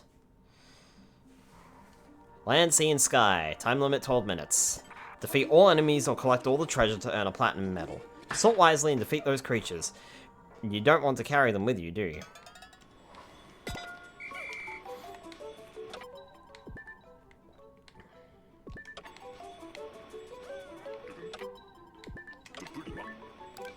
So many creatures. Keep fending them off.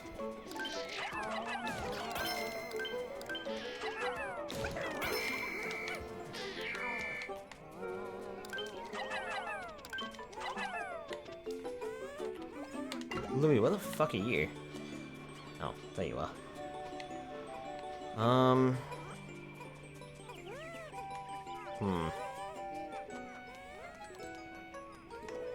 it's not gonna let me jump off the edge.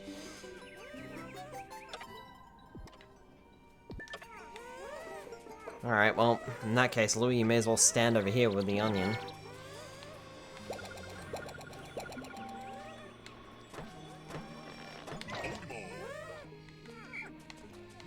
Ugh.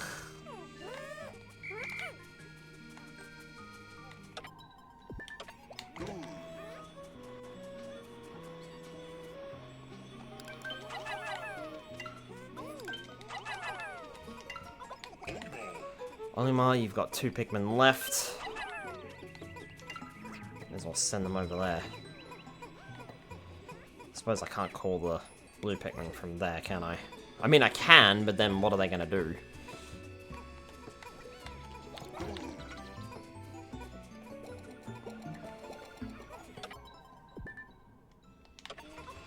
Looks like this day is gonna be a very slow start.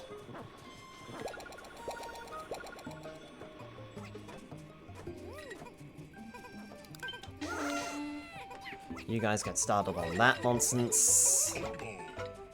Olimar, you can help Louis pluck the Pikmin.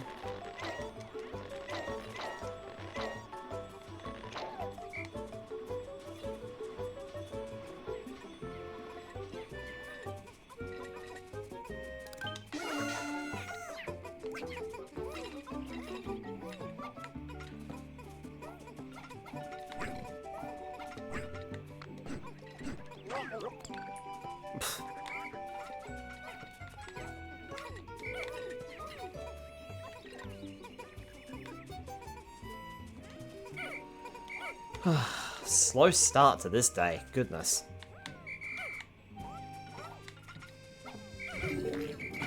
Finally. At last we're away.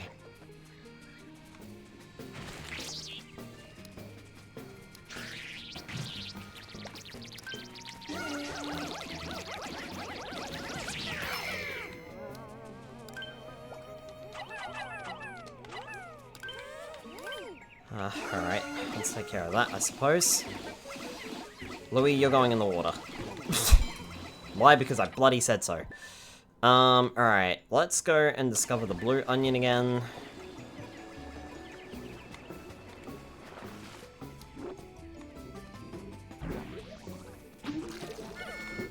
There's some blue Pikmin.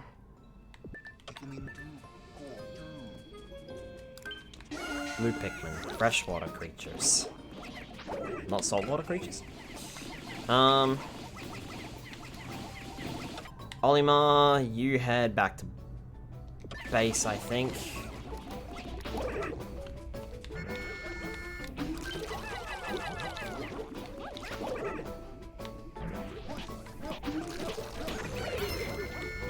Nicely done. Punch an enemy and punch a wild creature into submission. I sure did.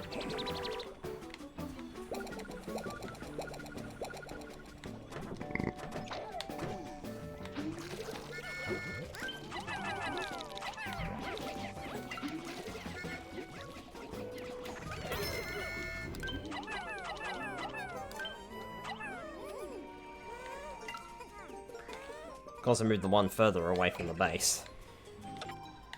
Okay, Olimar, you head back over here.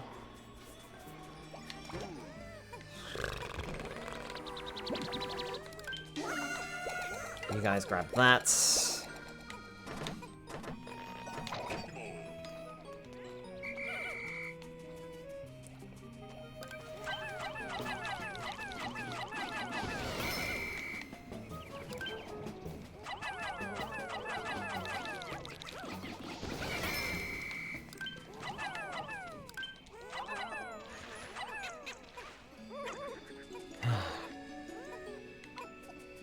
Well, I mean, that works, I suppose.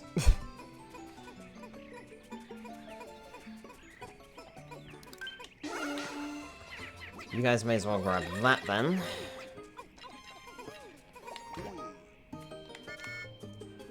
Louis got plenty of blues now. Soon to have even more.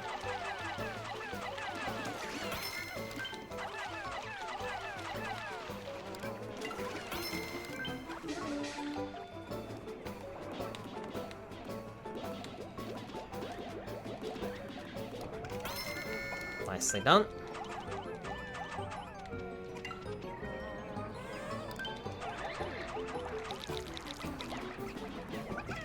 Nicely done there.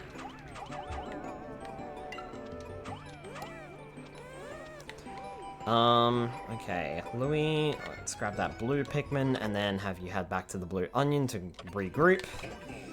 Olimar, what have you got going on? Olimar, you should head back over to the red onion, actually. Whilst you're at it, grab these reds as well.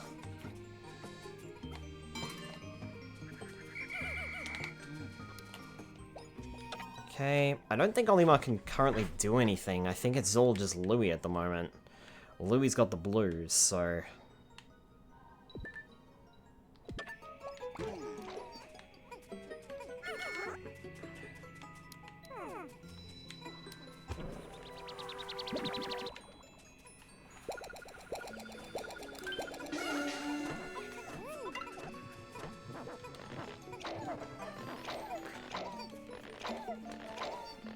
I suppose I'll leave Olimar where he is for now.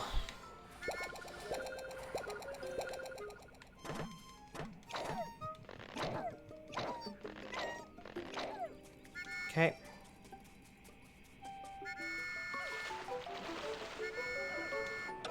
So what do I need the blues for? I need the blues to make their way over here, I think.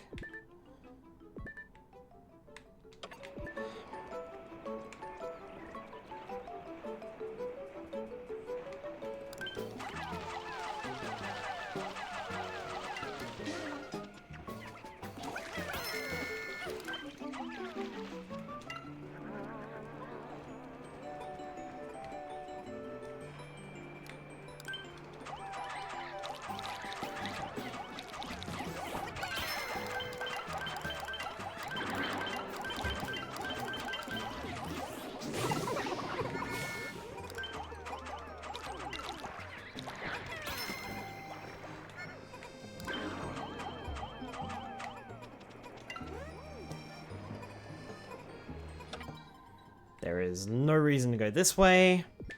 So... Louis, you can head back to the Blue Onion, pick those up.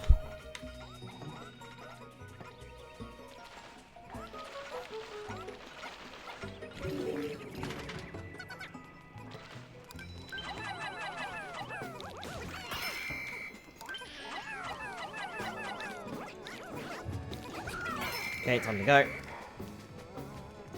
Time to go, guys. Time to go. Okay. Olimar, head back to the Red Onion. You need a bigger squad.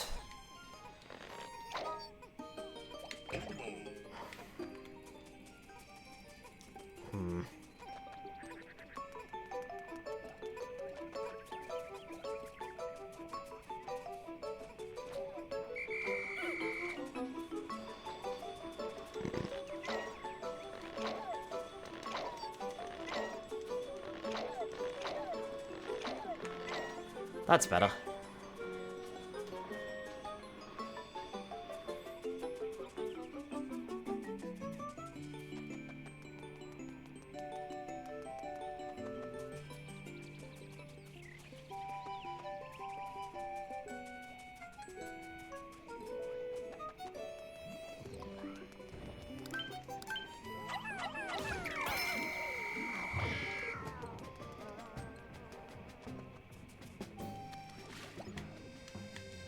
Careful, Olimar, you nearly stepped in the water.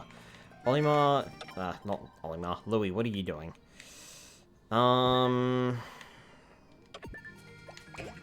Louis, I suppose you can go grab those other Pikmin.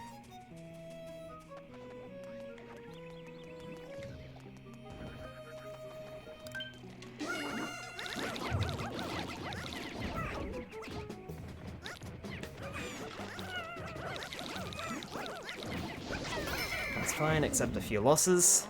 Winged Pikmin.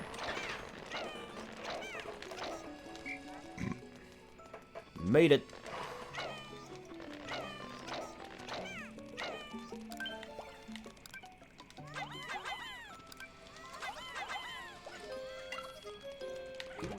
Okay, Louis has got the blues. Head over there. Actually, Louis... Head over here, there's some pink Pikmin to pick up.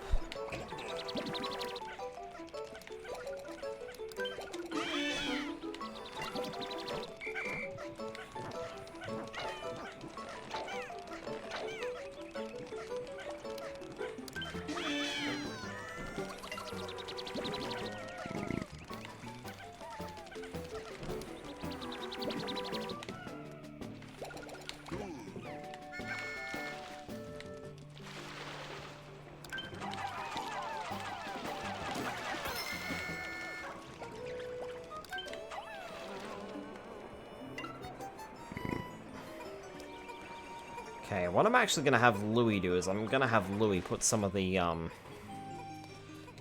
put a few blues away. Can I? No. The game will not let me put any of the blues away. So I'm stuck with the winged Pikmin that I have due to poor planning. Great. Speaking of great, here's a gate.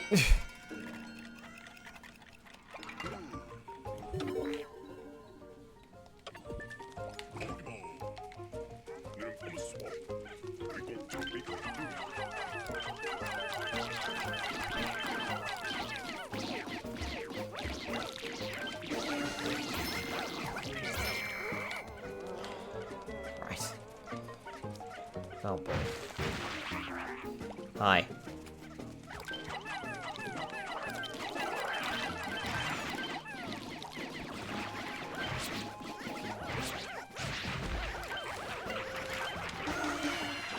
Why not charge it?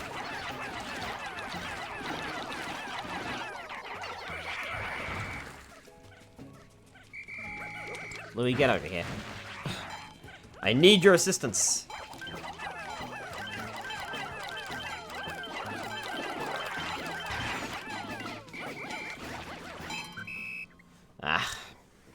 Nowhere even close to a platinum medal on that one.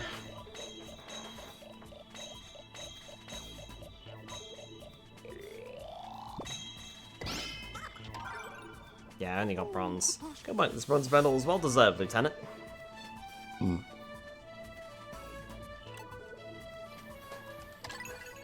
Oh well, we found the Hocketet ship. Well, part of it. Looks like the ship suffered severe damage and its pieces were scattered here and there. This all feels very familiar, but there's no time to wallow in nostalgia. We have to recover these parts and get them back to the base before the indigenous life on this planet does who knows what with them. I feel like we should keep going, and I should finish off this mode.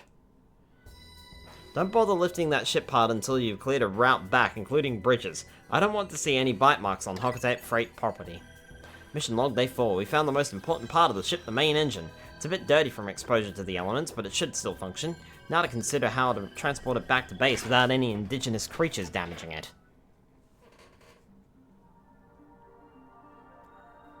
Well, first part found though. Defeat those creatures in the way and safely make it through the with the parts.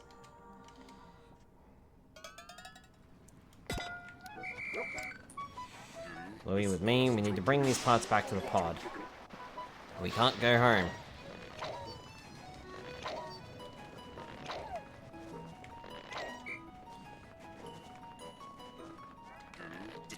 The nose is missing from that president-looking statue.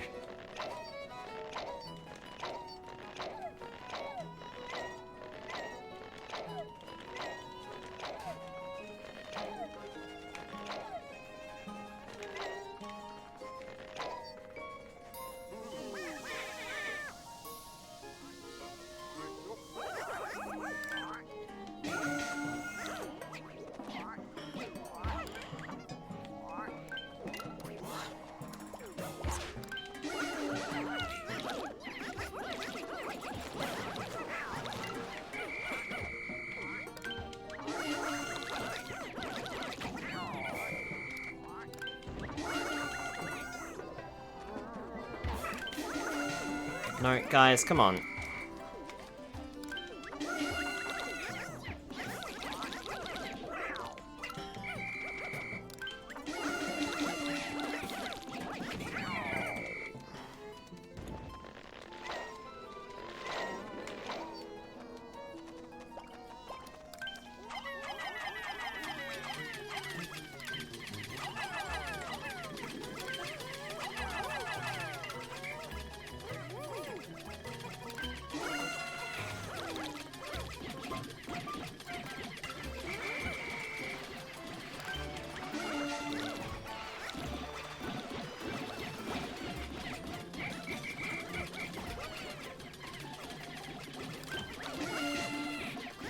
I don't even know where the pod is. Oh my god, the pod's all the way over there.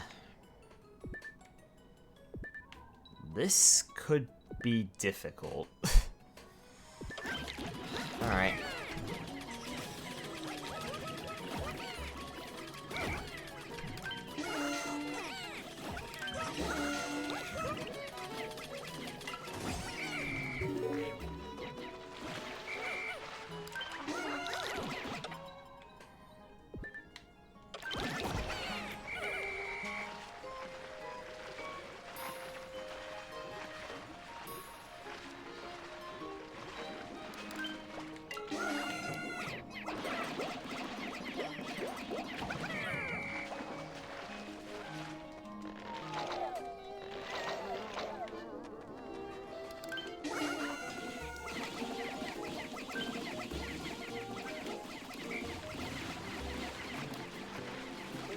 Louis, you go over there.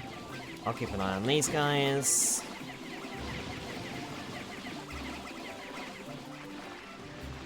Or you can head around here, grab the yellows.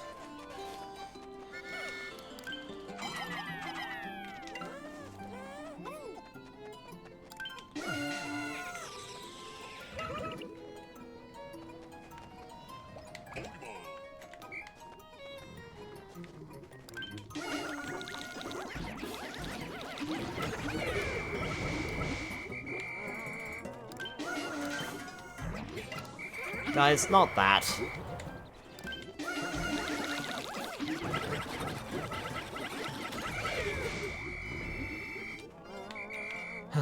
Okay. I have no idea where this blue bridge is. Oh, it's up by the red onion. Hold on, guys. Hold on. Hold on. There's enemies over there. Should probably take care of them first. Otherwise, you won't exactly have a safe passage back.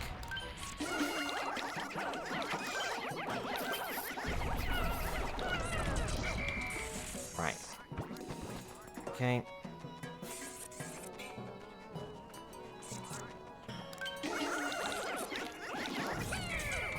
Excellent.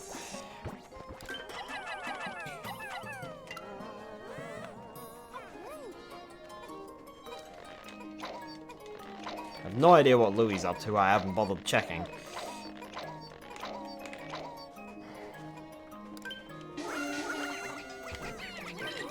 So whilst these guys are working on this...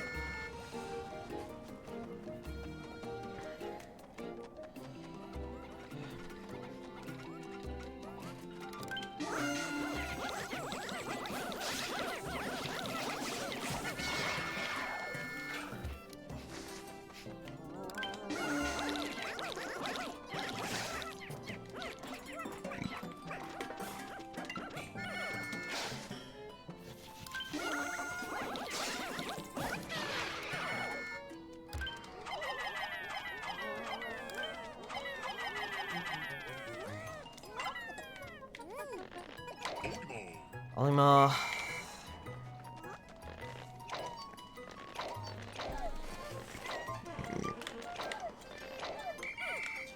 Right. So this is clear now. I don't think it's worthwhile destroying that wall. I think it's worthwhile going this way.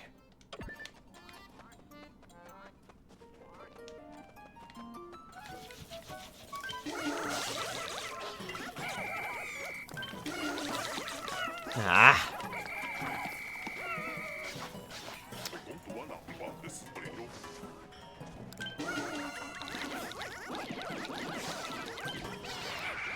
Gotcha.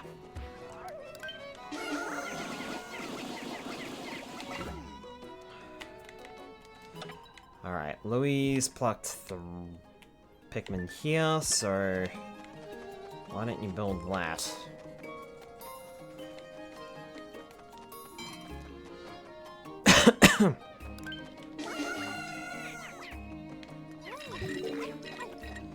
I suppose. Olimar. There's these over here.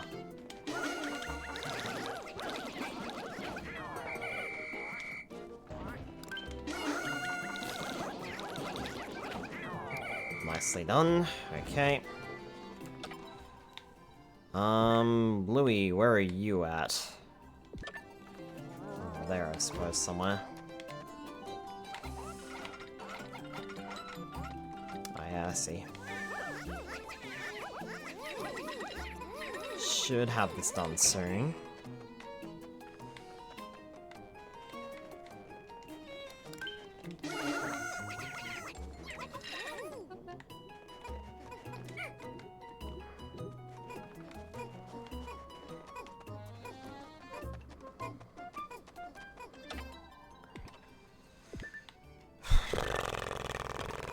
Louis, you've got to head back to base and grab the yellow onion. I mean, the yellow Pikmin. It's the only way we're going to be done in time.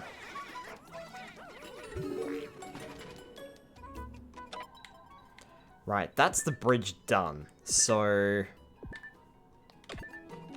because of that, we should regroup with Olimar, grab the yellows.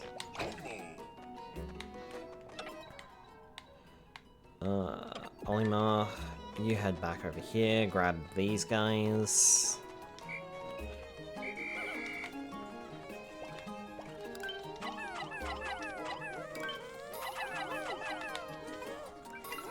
I'm just gonna bolster the reds, because there's a bunch of enemies over there.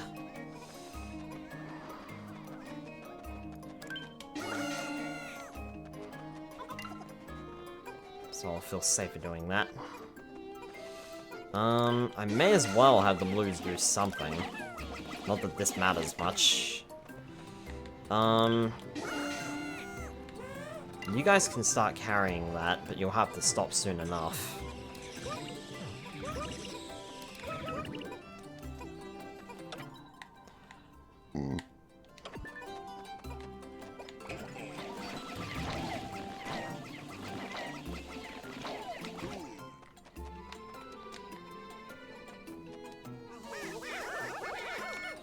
Okay, grab these guys back.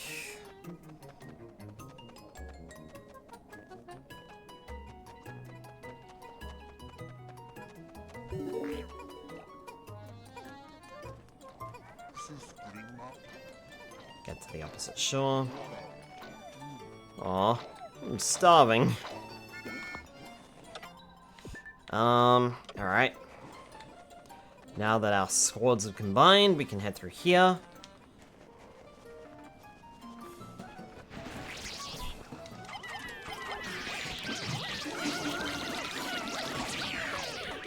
Take care of the big guys first.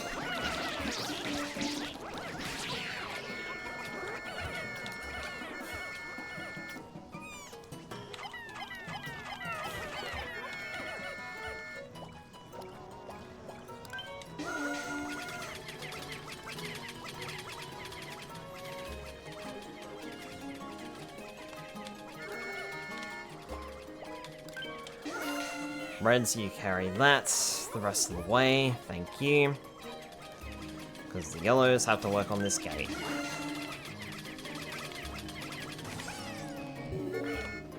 Excellent. I think that's all we have to do, right? Let's just get the single ship part back. Not entirely sure how many ship parts there are. Almost mealtime. I think Louie's hungry.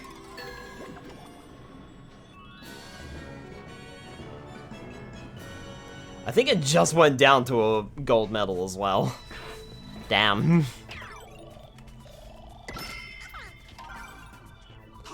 Literally just went down.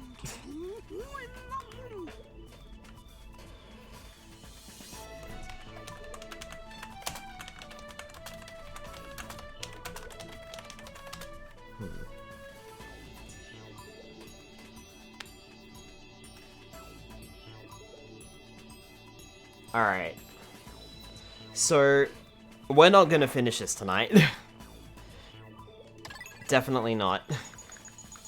We got one of the parts, but the going won't be easy from here. Louie and I are thinking of splitting up to find a way through the next region. I worry about him going off on his own. Maybe there's a way to keep an eye on him from a distance. We'll work it out, I suppose, or else. Alright. It doesn't look like there's enough time for me to do the rest.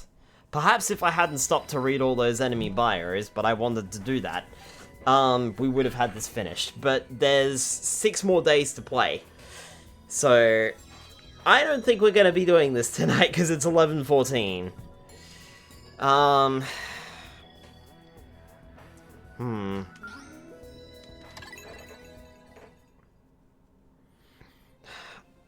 mean, it's either make the stream go a little longer, or we finish up here and do the rest next week.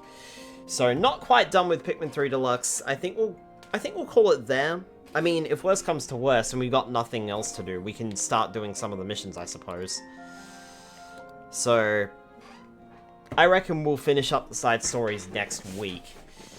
Probably could have started or left this one for a while.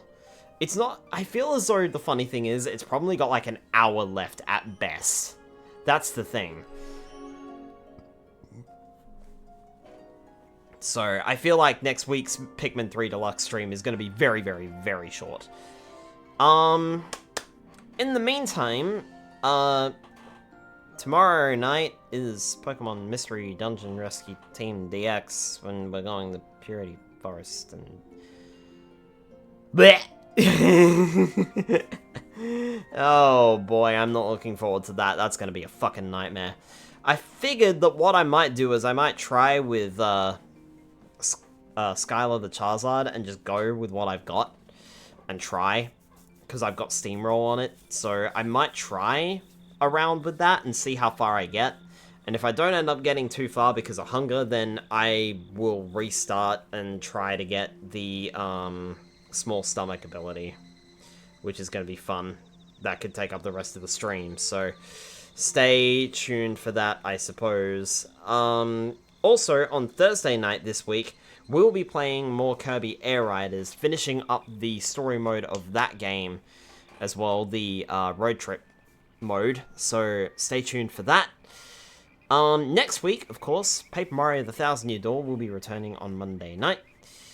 And then Pikmin 3 Deluxe will be wrapping up the final side story next week, so stay tuned for that. At least it's not Wish Cave again. Delimited, it's worse than Wish Cave. Thank you for the stream, you're welcome. Alright, it's been fun, it has. Let's see if we can perhaps find someone to raid tonight,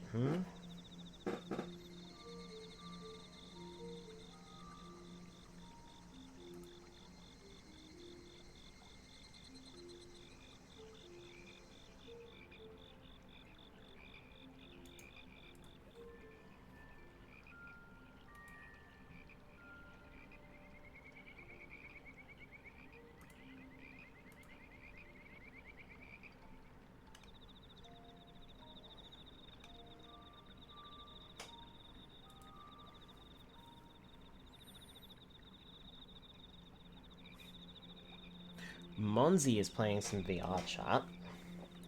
Though I think we might have to give a little, we might have to give... I might have to give a little motion sickness warning, though. They are using, they are recording straight from their headset, so camera can be a little bit jerky. So, just a motion sensor on that one, but otherwise, let's go ahead and raid out to Monzi. Alright, and I'll see you all tomorrow night for Purity Forest. Fucking stupid pile of shit thing. Alright, good night, everybody.